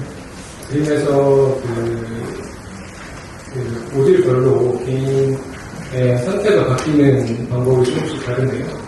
몇 가지 예시를 들어서 좀 더 세부적으로 설명을 해보면, 예를 들어서 출산 같은 경우에는 모든 개인이 출산 경험하는 것이 아니기 때문에 20세에서 49세 여성에 대해서 행태 방정식, 즉 리그레션을 통해서 개인이 출산할 확률을 구하고 그 출산 확률과 여기서는 설명드리지 않았지만 개인별로 그 난수값을 뽑아서 난수값과 출산 확률을 비교해서 출산 확률이 더 높을 경우에는 그 개인이 출산하는 이런 개인의 상태 변화를 가져오게 됩니다. 그래서 각 모듈별로 그 행태 방정식 안에서도 들어가는 설명 변수 등도 각각 선정을 했고요. 그 외에 전이행렬로 그 개인의 상태가 변화하는 모듈은 대표적으로 소득이나 장애 등이 있는데, 그냥 장애 같은 경우에는 그 개인의 장애 상태가 크게 바뀌지 않는 부분이죠. 그러니까 개인이 한번 장애인이 되는 경우에는 다시 비장애인이 되는 경우는 확률이 아주 낮은 그런 변수에 대해서는 의료 패널에서 추정한 전임 확률의 평균값을 대입을 해서 개인의 상태를 변화하게 했습니다. 그 외에 각각 노즐별로 좀 더 세부적인 내용은 그림을 참고하시면 될 것 같고요. 그래서 개인이 이제 출산부터 건강까지 각각의 모듈을 거치면서 각각의 모듈에서 결과값이 나오게 되고 그 결과값은 그 다음 모듈에 또 설명 요소를 들어가는 형태입니다. 그래서 한 바퀴를 쭉 거치면 최종적으로 개인의 건강 진료비를 추정하게 되고 그것을 이제 그 시기에 진료비 값으로 가져오게 되는 형태의 내용입니다. 네, 앞서 말씀드린 내용에 좀 더 세부적인 내용인데요. 행태 방정식이나 전임률을 사용을 했는데 그 외에 일부 사망과 출산 관련 신생아 수는 그 의료 패널에서 추정한 것이 아니라 한국 통계청 자료를 가져왔습니다. 사망률은 연령별 성별 1세별 사망률을 가져와서 적용을 했고요. 정의확률처럼 적용한 것이고요. 신생아 수는 통계청에서 발표하는 인구 추계값에서 가져와서 매년 그만큼의 신생아가 태어나는 형태입니다. 그리고 뒤에 이제 진료비 모듈을 좀 더 말씀드릴 텐데요. 네, 일단 파라미터 추정을 먼저 말씀드릴 텐데요. 이제 전임 확률 추정과 행태 방정식에서 추정한 베타 값을 말하는 거고요. 전임 확률은 의료 패널 자료에서 추정한 평균 값을 적용을 했고요. 행태 방정식에서 추정한 값 같이 의료 패널에서 추정을 직접 했습니다. 이 추정 자료는 12년에서 18년 약 7년 정도 자료를 써서 추정을 했는데 사실 모수 추정 기간을 뒤에서 말씀드리겠지만 마지막 연도를 할 수도 있고 최근 몇 년만 할 수도 있고 그런 결정도 해야 됐었는데요. 그 결정에 따라서 저희의 진료비 추계값이 많이 달라지는 것을 확인할 수 있었고 보건의료 모듈에서 위시모형 수행할 때 좀 중요한 부분 중에 하나라고 알게 되었습니다. 그 다음에 건강보험 진료 추정 모양도 중요한데 예를 들어서 그 진료비를 우리가 평소에 의료비 리그레이션을 하는 것처럼 로그와 OLS 모형을 추정한다든지 여러 가지 방법이 있는데 저희는 OLS 로그와 의료비를 추정할 때 문제가 있어서 즉 로그화한 의료비를 추정한 후에 그걸 다시 실제 의료비 값으로 변환할 때 언더 에스티메이션 되는 문제 때문에 실제 로그화 의료비를 추정하지 않고 실제 의료비를 바로 다이렉트하게 추정할 수 있는 GLN 로그링크 모형을 활용을 했고요. 그 추정한 설명 변수에 대한 모수죠. 값은 오른쪽 프로의 예시로 나와 있습니다. 예를 들어서 의료 패널 자료에서 진료비 설명 요인에 대한 베타 값을 추정을 하고 그 추정 값을 이제 개수를 실제 개인의 건강 상태에 대입을 해서 그 시기마다 개인의 상태를 결정하게 되는 그런 방식입니다. 네, 그리고 베리테이션 테스트도 많이 수행을 했었고요. 일단은 실제 추계 값을 내는 데는 이 12년에서 18년 자료를 사용해서 65년까지 추계를 했지만 그 모형 자체의 어떤 베리테이션을 검증하기 위해서 앞단의 자료, 즉 14년까지 자료를 써서 추계한 결과를 15년에 18년에 의료 패널에서 나타난 실제 것과 비교를 하는 작업을 많이 거쳤고 그 작업을 거치면서 모형을 추정하는 작업을 계속 반복을 했었습니다. 그리고 실제 개인의 상태별로 나타난 분포와 저희가 추정한 결과에서 분포도 확인했었고요. 다음은 관심이 많으실 거로 생각되는 고정성 어정체 영향의 변형입니다. 사실 고정성 어정체 영향을 모듈 내에서 포함해서 모듈로 포함하는 것이 제일 좋긴 하지만 이상적이긴 하겠지만 그러면 어떤 고정성 어정체의 수혜 여부 등이 명시적으로 자료에 포함이 되어 있어야지 모수가 추정 가능하기 때문에 그 작업은 아직 좀 한계점이 있었고요. 저희는 의료 패널 자료에서 보상률당 진료비 관계, 즉 세력상이죠. 1% 진료당 진료비 얼마 정도를 추정을 해서 2065년까지 보장률이 80% 또는 70% 매년 혹은 15년마다 점프해서 증가한다는 시나리오를 가지고 저희가 추정한 보장률과 진료비의 세력상을 대입을 해서 기본 분석 결과에 보장성 강화 정책의 영향을 반영을 했습니다. 그리고 이제 실제 의료비 추계값에 물가상승분을 반영해줘야 될 텐데요.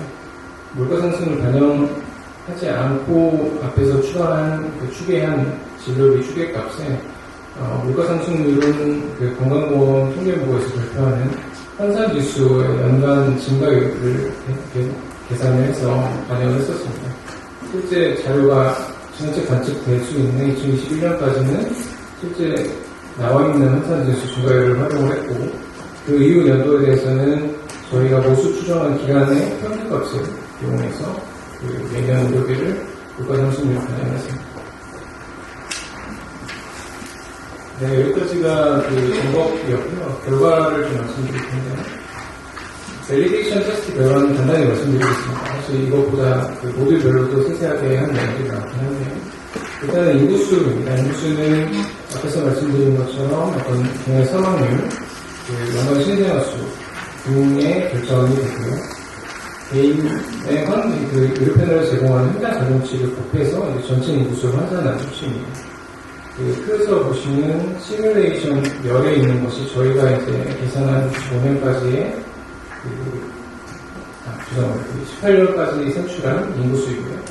그 인구수를 실제 그 통계청 자료에 나타난 인구수랑 비교를 해서 저희가 산출한 결과가 맞는지, 지금 이제 나중에 뒤에 활용할 전체 인구수가 맞는지 확인한 작업이고요. 거의 유사하게 매칭되는 것을 알 수 있었고, 모듈별 분포로 넘어가도록 하겠습니다. 그 부분이 진료비 모형에 대한 문제인데요. 보상성화 정책 때문에 의료비가 크게 뛴 부분을 제외하면 어느 정도 그 증가율이 일치하는 것을 알 수 있었고요. 이제 건강 진료비에 들어가는 가장 중요한 디터미넌트 중에 하나인 건강상태 모듈의 추계 결과입니다. 그 모든 연령하고 65세 이상 연령에서 65년까지 CCI가 영인 집단이 꾸준하게 퍼센트가 증가하는 것을 알 수 있었고요. 그 중요한 연구결과의 요약인데요. 총 진료비는 19년에서 한 67조 정도에서 2065년 기준 한 150조 정도까지 증가하는 것이 나타났고, 이 중에 65세 이상 진료비는 19년에는 한 3분의 1 정도 차지했었는데 65년에는 한 3분의 2 정도까지 증가하는 것이 나타났습니다. 65세 이상 인구가 증가하기 때문인데요. 네, 앞에서 말씀드린 것을 그래프로 나타낸 건데요. 인구수는 꾸준히 감소하지만 감소하고 65세 이상 인구만 2040년도 중반까지 증가하다가 이후에 감소하는 것을 알 수 있었습니다. 마찬가지로 통계청이 제시한 수치와 비슷한 수치고요. 총 진료비, 전체 진료비에 대한 예측 결과인데, 앞서 말씀드린 것처럼 65년까지 약 150조 정도까지 증가하는 것으로 나타났고, 증가 속도가 후반부에 약간 감소되는 것은 65세 이상 인구가 줄어드는 영향을 볼 수 있었고요. 연령별 진료비는 마찬가지로 65세 이상에서 크게 증가했고, 나머지는 감소하거나 거의 비슷하게 유지되는 형태였습니다. 1인당 진료비는 앞에서 말씀드린 총 진료비 인구수가 많은 거고요. 2019년 한 130만원에서 65년 460만원까지 증가했고요. 연령별로는 65세 이상에서 가장 급하게 증가했습니다. 이제 보장성화 정책의 영향을 더 입힌 건데요. 앞에서 보장성화 정책의 영향을 반영하기 전에는 한 150조까지 증가하는 것으로 나타났었는데, 저희가 제시한 시나리오에 따라서 보장성화 정책의 영향을 반영했을 때는 2065년 기준 진료비가 약 206조 또는 171조 정도까지 시나리오에 따라 증가하는 것으로 나타났습니다. 이것은 이제 OECD에서 예측한 GDP 대비 퍼센트로 나타낸 건데요. 시나리오에 따라서 2065년 기준 한 5.64%에서 9.7% 정도 증가하는 것을 나타났습니다. 여기부터는 이제 앞에서 말씀드렸던 저희가 그 보건의료 분야에서 마이크로 시뮬레이션 모델을 설계하고 수행하고 결과를 검토하면서 어떤 부분이 이제 중요한 요소라고 할까요? 그러니까 중요한 결과값에 영향을 미치고 자료에 영향을 많이 받고 그런 것들에 대해서 논의를 한 부분인데요.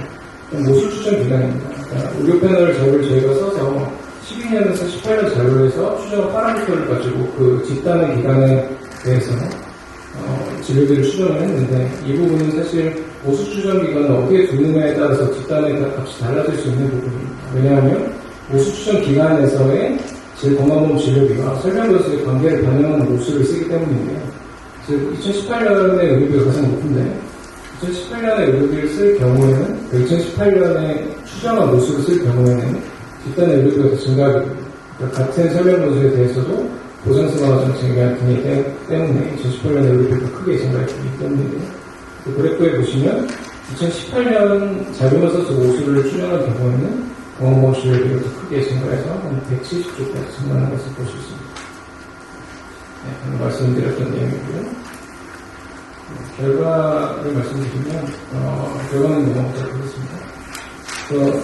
시사점을 좀 더 말씀드리고 싶은데, 저희가 수행했을 때 얻은 그 임플리케이션이 보건을 일으키냐, 적어도 저희가 설계한 그 진료비 추정 모형에서는 인구수라든지 진료비에 대한 보수 추정이나 그리고 보장률 진료비 탄력성, 그리고 한국 의료편의 자료 특성, 결치제라든지 이런 부분이 중요하게 결과를 미치는 것으로 나타났고요.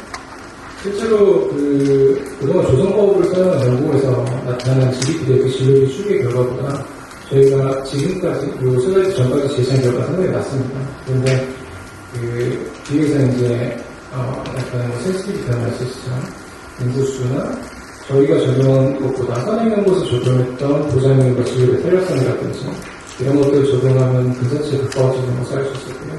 그러니까 보건의료 분야에서 마이크로 시뮬레이션을 저희와 같은 모형 사용하기 때문에 그런 부분이 중요하다는 것을 좀 말씀드리고 싶습니다. 네, 그래서 그 외에도 인구수는 저희는 통계청 장래인구 추계에서 중위 추계를 가져와서 사용을 했는데 이것도 고위 추계를 가져와서 사용할 수도 있는 거고요. 그 경우에도 또 의료비가 좀 더 증가하는 것을 알 수 있었고 보수 추정 기간도 마찬가지로 뒷단의 자료를 쓸수록 뒷단은 가깝고 수요가 좀 더 가파른 결과를 나타내는 것을 알 수 있었습니다. 보장률 진료비 탄력성은 저희는 의료 패널에서 직접 추정을 해서 약 2%라고 가정하고 모형에 투입을 했었는데 선행연구에서 다른 자료를 이용 추정한 결과는 7.7%도 있습니다. 그래서 7.7%를 저희 모형에 투입해서 그리고 보수 추정 기간을 바꿔서 추정했을 때는 그 표 왼쪽 세 번째 칸에 보시면 2060년 기준 GDP 대비 진료비가 76%까지 증가하는 것을 알 수 있습니다. 그동안 조성법을 사용해서 발표했던 연구와 좀 비슷해지는 수치이고요.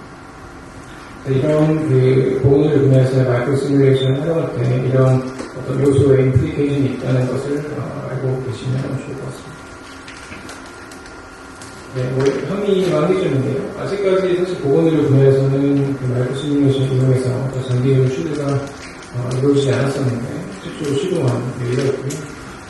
사실 여기서는 세부적으로 좀 더 자세히 말씀드리지 못했지만 많은 베리데이션 테스트와 모양이 재검토, 구성을 거친 정도로 있다고 할 수 있고 한계점은 저희가 추정한 그 모수가 이제 미래에도 유지된다는 것은 좀 다소 강한 가정이겠죠.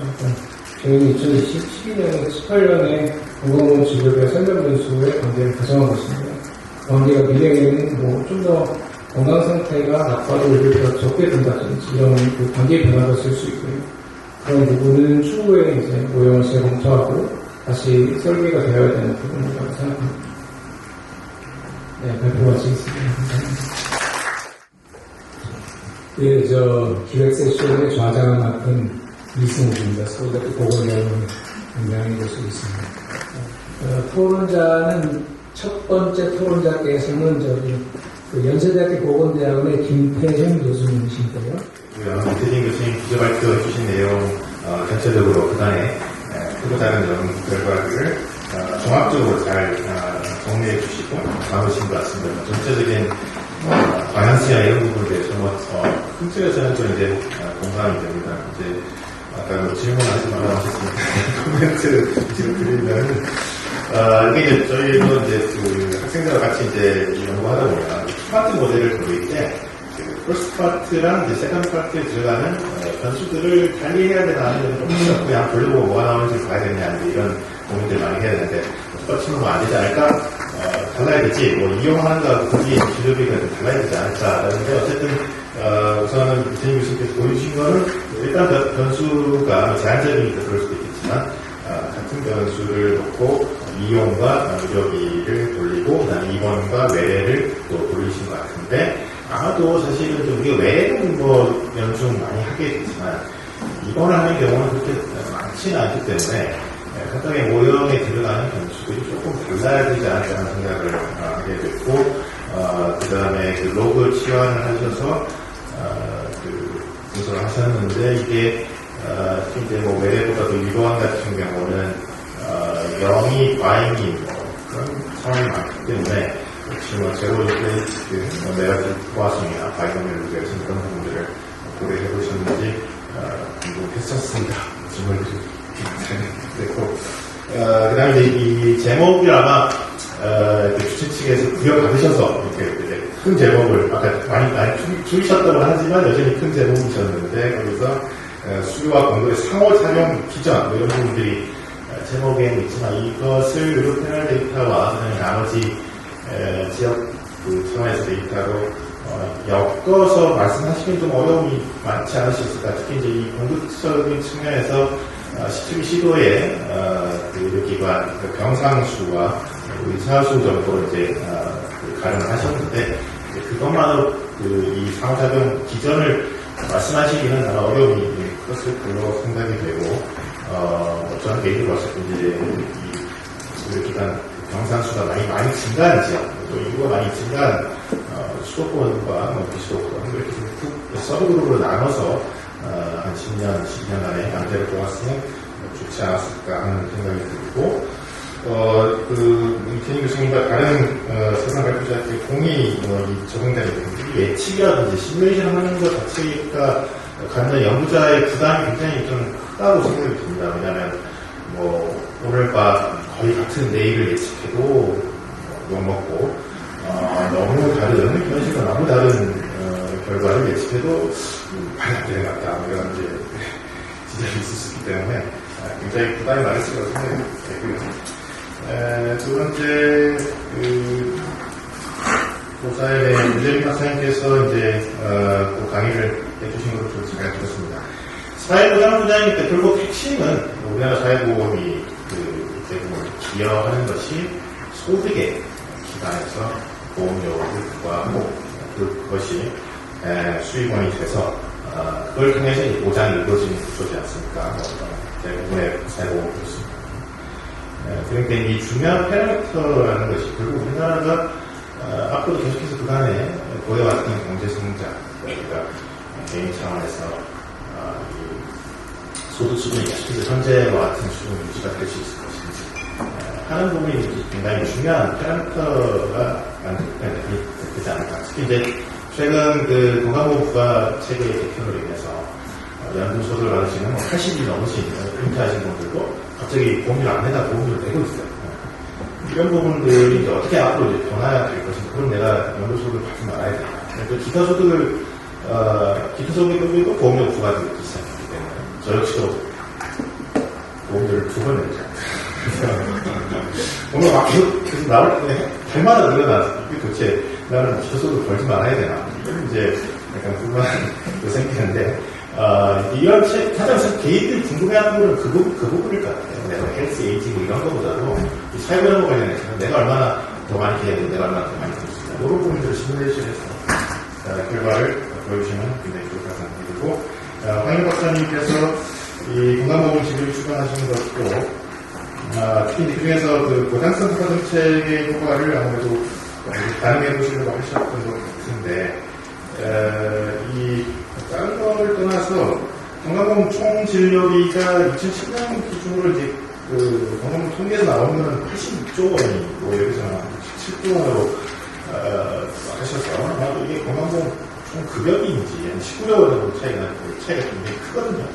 그래서 GDP 대비 퍼센티지가 너무 낮게 지금 표시가 돼 있어서 이미 우리나라가 지금 토탈 헬스 익스펜디처 차원에서 GDP 대비 8% 정도지 않습니까? 근데 여기 그런 부분들을 한번 확인을 사실 해보셔야 좀 수용성 측면에 좀 더 높지 않을까 하는 생각이 들고 역시나 이제 이 복잡한 시뮬레이션 모형을 쓰셨는데 개인 차원의 변수가 좀 더 중요하지 않을까. 그래서 핵심 변수가 가장 부각이 되어야 될 것 같다는 생각이 들고 공급 측면에 영향되는 부분들이 아무래도 좀 많이 반영되기 어려웠던 게 아닐까 하는 생각이 들고요.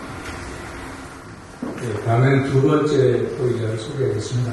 두 번째 토의자는 보건사연구원의 선임연구위원으로 계신 강희정 박사님입니다. 강희정 박사님은 연세대학교에서 보건학 석박사를 하셨고요. 심평원에도 근무하셨는데 현재 보건사연구원에서 선임연구위원으로 활동하고 계십니다. 네, 소개받은 강수입니다.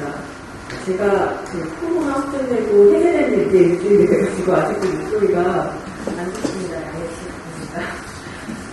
오늘 일단 발표해 주신 내용들은 마이크로 시뮬레이션에 대한 교육 역사, 그리고 해외에서 어떻게 활용하고 있는지, 그리고 우리나라에서 어떻게 활용할 수 있는지에 대해 전반적인 것들을 사실 초년에서부터 개별적인 사례까지 해가지고 아주 잘 구성된 발표였다고 생각을 하고요.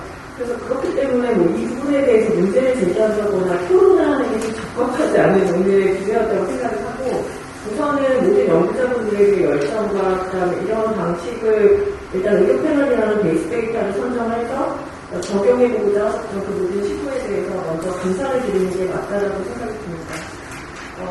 이제 들으면서 저는 사실은 직접 이런 모형을 구축해보거나 실행해본 적이 없기 때문에 매우 비전문가적인 입장에서 과연 이런 결과를 들었을 때 전투적으로 어떻게 활용을 하고 어떤 고민이 필요한가에 대한 부분에서 좀 저의 그 부족한 생각들을 좀 공유해보고자 합니다.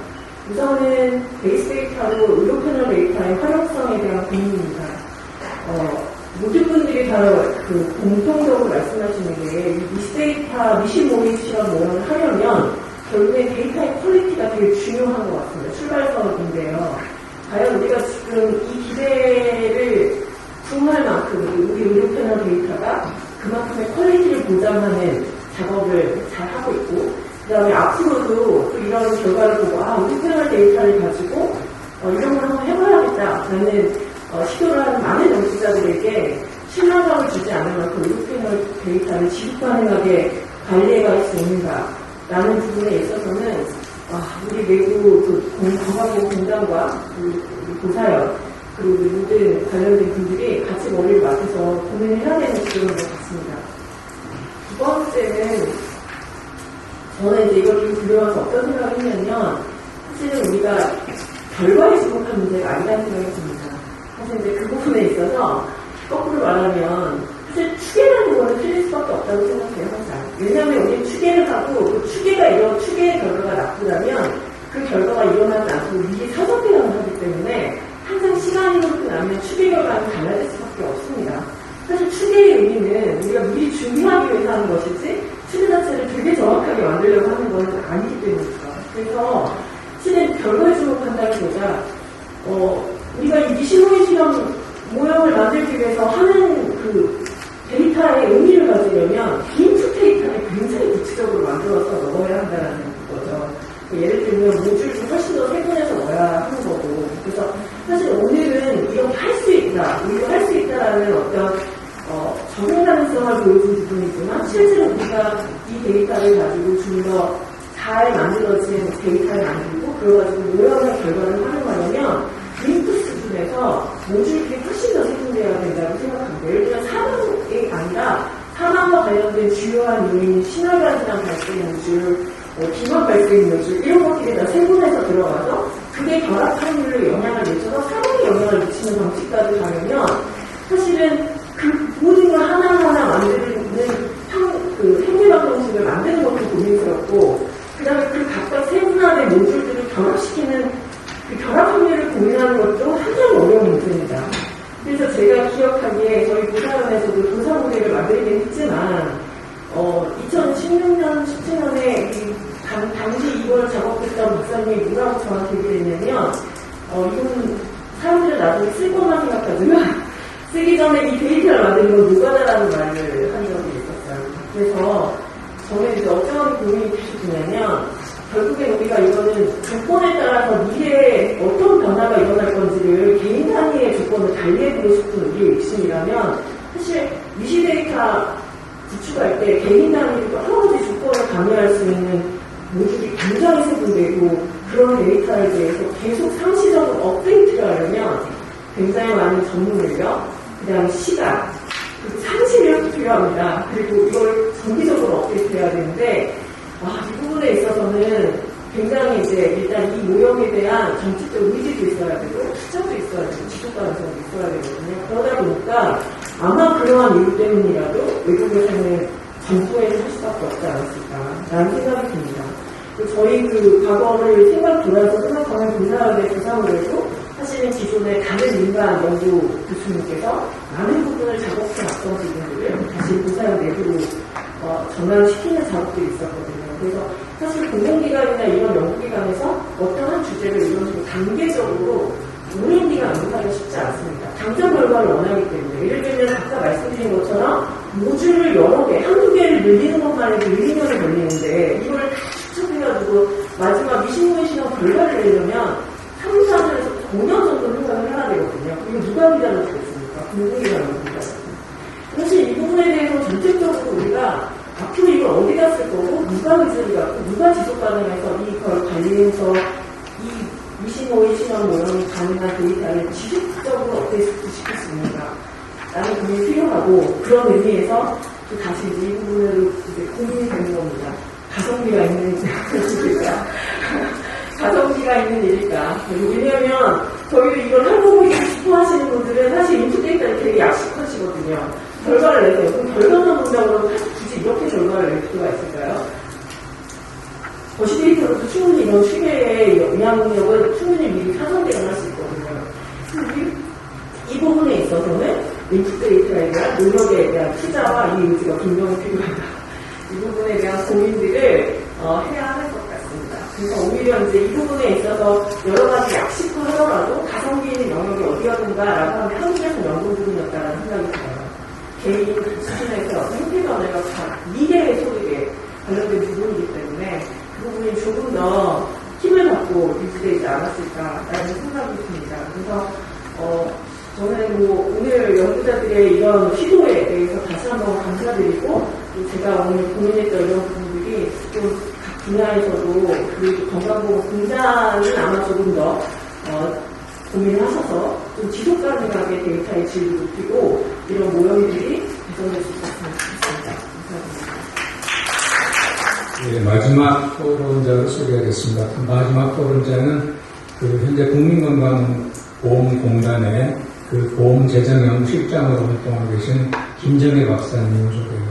김정혜 박사님은 인제대학교 보건행정 공부를 하셨고 서울대학교 보건대학원에 석사 박사를 하시고 보건사연구원의 주임연구원으로 근무하시다가 실평원에도 가셨다가 현재는 국민건강보험공단의 보험재정연구실장으로 활동하고 계십니다. 감사합니다. 네, 방금 소개받은 김정입니다.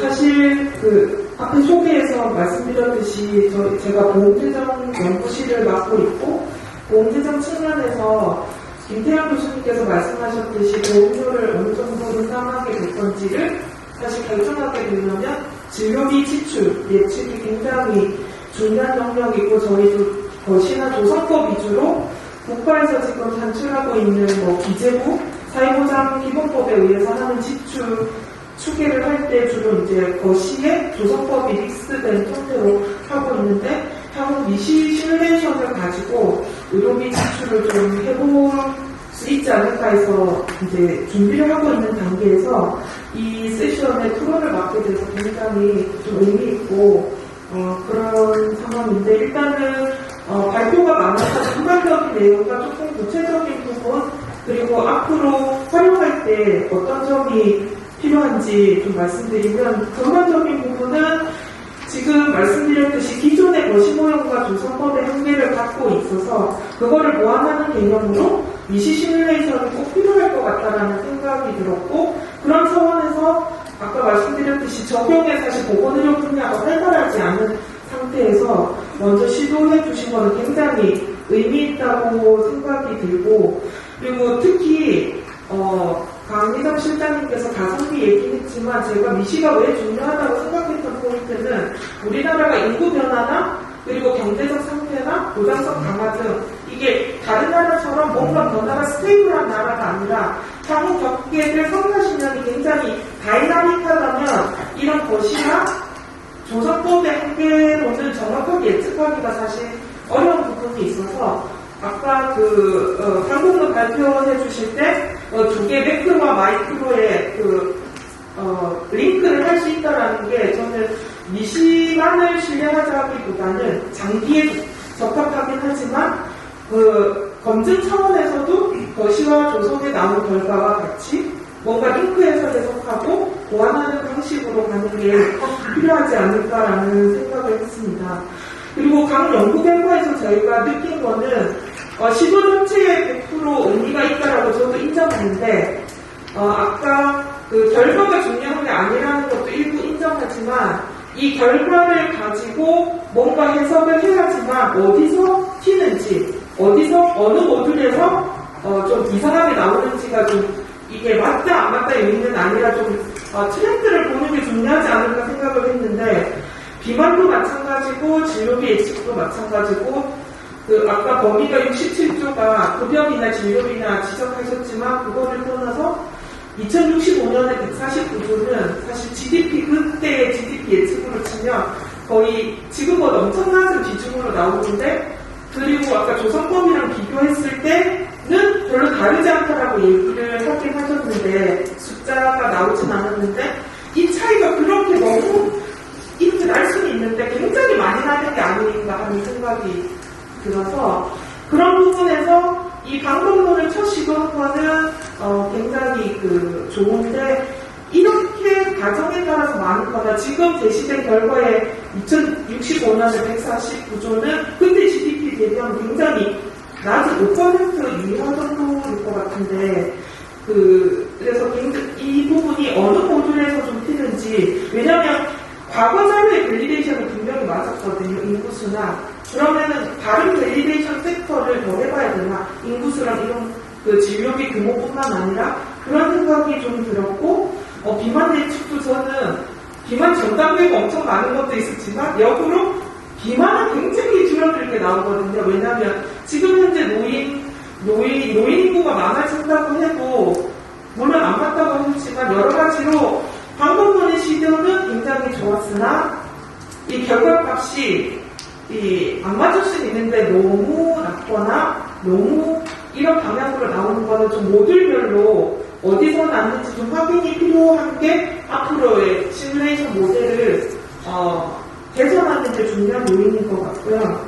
그 다음에 저는 강희정 실장님처럼 더 비전문가 입장에서 이 마이크로 시뮬레이션에 질문이 좀 생긴 게 우리가 회귀 분석의 변수의 효율성 그게 뭐 용어가 있는 것 같은데 하듯이 모듈을 무조건 많이 만드는 게 최선인가? 아까 비만 발표하신 교수님께서도 모듈을 합쳤을 때 또 에러가 있기 때문에 외국의 진료비 추계의 모델이 아까 진료비 10개 모듈 쓰셨는데 이게 향후의 데이터의 정확성이나 업데이트 코스트를 생각했을 때도 가장 효율적인 모듈은 무엇인가를 또 고민할 문제가 있지 않을까 하는 생각이 들었고 결정적인 질문 하나는 이거는 대답 안 하셔도 되는데 패널 자체가 샘플이 가구 단위의 스타트로 알고 있는데 이 마이크로 시뮬레이션 자체는 인디비주얼로 하는 거기에 대표성의 문제가 일단은 가구 단위에 뽑힌 사람들을 가지고 움직이는 게 그런 거에 나오는 뭔가 시스템적한 에러도 있지 않을까 하는 생각이 잠깐 들어서 이거는 비전공자 입장에서 생각된 문제라서 좀 고려해 주시면 좋을 것 같고 그리고 전 하나는 이게 정확하지는 않더라도 우리나라가 사실 지금 의료제도의 가장 문제가 공급의 불일치거든요. 필요한 수에 공급이 충분하지 않은 문제가 필수 의료도 나타나는 거고 어떤 부분은 너무 과잉 공급이고 했을 때 저는 이런 마이크로 시뮬레이션이 필요하다고 생각했던 거는 앞으로 공급 체계를 어떻게 가져가야 되는 예측이 굉장히 중요하다고 생각이 들었어요. 그러면 우리가 이제 커뮤니티 케어를 확대했을 때 이 인원 명상이 얼마나 줄어야 되는지 이런 것들이 사실 마이크로 시뮬레이션이 아니면 좀 예측하기 힘들어서 그런 앞으로의 공급 구조를 금방 바꿀 수 있는 게 아니고 그래서 그런 거가 좀 연동되는 연구가 조금 더 중요하다고 생각이 들었고 제가 패널적 우리 실험으로 있지만 추가적으로 이제 저는 건강보험 전체 데이터가 다른 나라 대비 굉장히 많은 데이터 DB를 보유하고 있기 때문에 이게 건강보험 전체를 가지고 뭔가 더 매크로한 모듈을 좀 픽스시키고 그 안에서 다른 샘플 모자란 소스를 외부에서 좀 갖고 오는 방식의 패널에 제한되는 것보다는 패널 자료원과 건강보험 전체 자료원에 믹스트된 형태의 연구는 어떨까 하는 생각도 들었습니다. 그리고 일단은 굉장히 수고하셨고 오늘 연구 결과 감명 깊었습니다. 이상입니다. 오늘 발표하신 분, 소개하신 분 수고 많이 하셨고요. 저도 좌장으로서 이 세션을 좀 정리를 좀 해야 될 필요가 있는 것 같아서 말씀드립니다. 지금 한국 의료 패널이라고 좀 얘기를 하지만 사실은 의료비 패널이 원래 제목이 있습니다. 그러면 우리나라에서도 자기 부담 의료비에 대한 추계가 굉장히 어렵기 때문에 그걸 설문조사를 통해서 조사를 하되 그 패널 조사를 통해 조사를 하는 것이 더 효과적일 거라고 생각을 해가지고 원래 시작을 했다가 그 이외에 뭐 질병 부담이나 의료 이용 이런 게 의료비라고 볼 수는 없지 않나 그래가지고 그냥 제목이 의료 패널로 바꿔진 걸로 알고 있습니다. 그러니까 우리나라에 한 20개 이상, 30개는 안 될 것 같은데요. 그 패널 스터디가 있습니다. 우리나라에서 가장 오래된 패널은 노동연구원에서 하는 노동 패널인데 그 패널이 독자적으로 유지를 해오다가 최근에 그냥 갑자기 그 패널이 많이 생겼습니다. 원래 패널 스터디는 돈이 많이 들어가는 사업이기 때문에 함부로 접근할 수가 없는 그런 사업이죠. 그래서 돼 있는데 저는 다른 데 가서 그 패널 얘기를 하면은 저는 한국 의료 패널을 제일 좋은 패널이라고 생각합니다. 왜 그러냐면은 그 보건의료 분야에서는 이 보건의료 패널 밖에 없습니다. 하나밖에 없고요. 그 다음에 다른 패널을 전부 다 그 패널을 설정을 해가지고 설문조사를 매년 실시하는 그런 형태로 데이터를 수집하는데 반해서 우리 의료 패널은 그 건강보험공단하고 연계를 해서 그 건강보험공단의 자료와 그 설문조사에서 의료 패널 조사를 해서 동행하는 자료를 서로 링크를 해가지고 전체적인 의료를 추계하는 게 굉장히 중요한 목적이고요. 그 다음에 조사하는 방법을 여러분이 잘 알고 계신지 모르지만 그 자료의 정확도를 높이기 위해서 의료기관을 이용했을 때 의료비 영수증까지 수집하는 그런 조사를 하고 있습니다. 이런 조사는 패널에 없습니다. 대한민국에 하나밖에 없습니다. 그런 의미에서 한국 패널 조사가 갖는 가치는 굉장히 중요하다고 생각하고요. 그 다음에 오늘 보니까 기획 섹션을 운영하고 있는 걸 보니까 굉장히 잘 정리가 된 것 같습니다. 왜 그러냐면은 오늘 이태진 교수님, 제가 좋아하는 이태진 교수님이신데 의료비에 대한 전체적인 원인 전망 얘기를 하면서 슬그머니 마이크로 시뮬레이션을 터치하셨거든요. 특히 이제 의료 패널에서 패널 스터디에서는 다양한 조사 방법이 있습니다. 연구 방법이 있습니다. 의료 마이크로 시뮬레이션이 그 중에 하나일 거고 그 외에도 많이 있습니다만은 그걸 주제로 해가지고 유재빈 박사님이 또 이제 마이크로 시뮬레이션 같은 이론적인 배경을 설명하셨고 황인옥 교수님이 또 이걸 갖다가 의료 패널 자료를 실제로 해보고 그 다음에 정민선 교수님은 질병 부담, 비만 유병들에 대한 걸 쭉 얘기를 하셨거든요.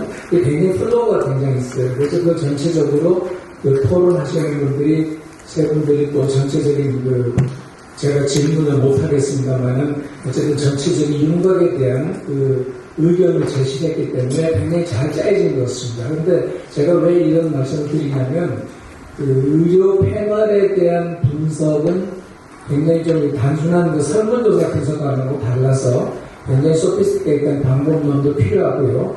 그런 연구를 많이 하셔야 되는데 그런 의미에서 이 기획 섹션에서 여러분들이 들은 내용이 굉장히 유익한 것으로 저는 생각을 합니다. 혹시 이해를 못하셨다 하더라도 돌아가셔가지고 자료를 들여다보고 하시면 굉장히 도움이 될 것 같습니다. 아까 우리 보건사회의 강 실장님이 가성비 얘기를 하셨는데 의료 패널 프로그램 중에서 제일 가성비 높은 세션은 기획 세션입니다. 이제 들어오신 분들은 이제 기획 놓친 겁니다. 그래서 다음에도 매년 이 행사를 하니까 기획 세션에 꼭 오셔가지고 많은 정보를 알아가시면 좋겠습니다. 그래서 지금 이 사실 기획 패널, 의료 패널이 2007년부터 시작을 했거든요. 따져보니까 벌써 한 15년 전이에요. 그래서 여러분들 아마 15년 전에 뭘 하셨나 생각해보면 아마 제가 그때는 대학생, 심지어는 고등학생, 그럴지도 모릅니다. 근데 이제 좋은 역사가 오래된 데이터이기 때문에 여러분들이 이제 연구활동하는데 많은 도움이 될 수 있으면 감사하겠습니다. 그런 의미에서 제가 한 말씀 드렸습니다. 예, 오늘 세션 참석해 주셔서 굉장히 고맙고요. 굉장히 자리에 꽉 찼는데 굉장히 제 마음도 꽉 찹니다. 그래서 하시고 그다음에 식사를 아마 제공하시는 것 같은데 잘 하시고 오후에도 끝까지 참여하시고 저는 특히 제일 관심 있는 대목이 대학원생 세션입니다. 대학원생을 거쳐서야 여기 중진으로 오시는 분들이기 때문에 그분들이 굉장히 좋은 연구를 하면 할수록 우리의 미래는 밝아지지 않을까 그렇게 생각이 들어서 특히 그 세션에 대해서 많은 성원을 해주시면 감사하겠습니다. 네, 고맙습니다. 이걸로 오전 세션 마치겠습니다. 고맙습니다.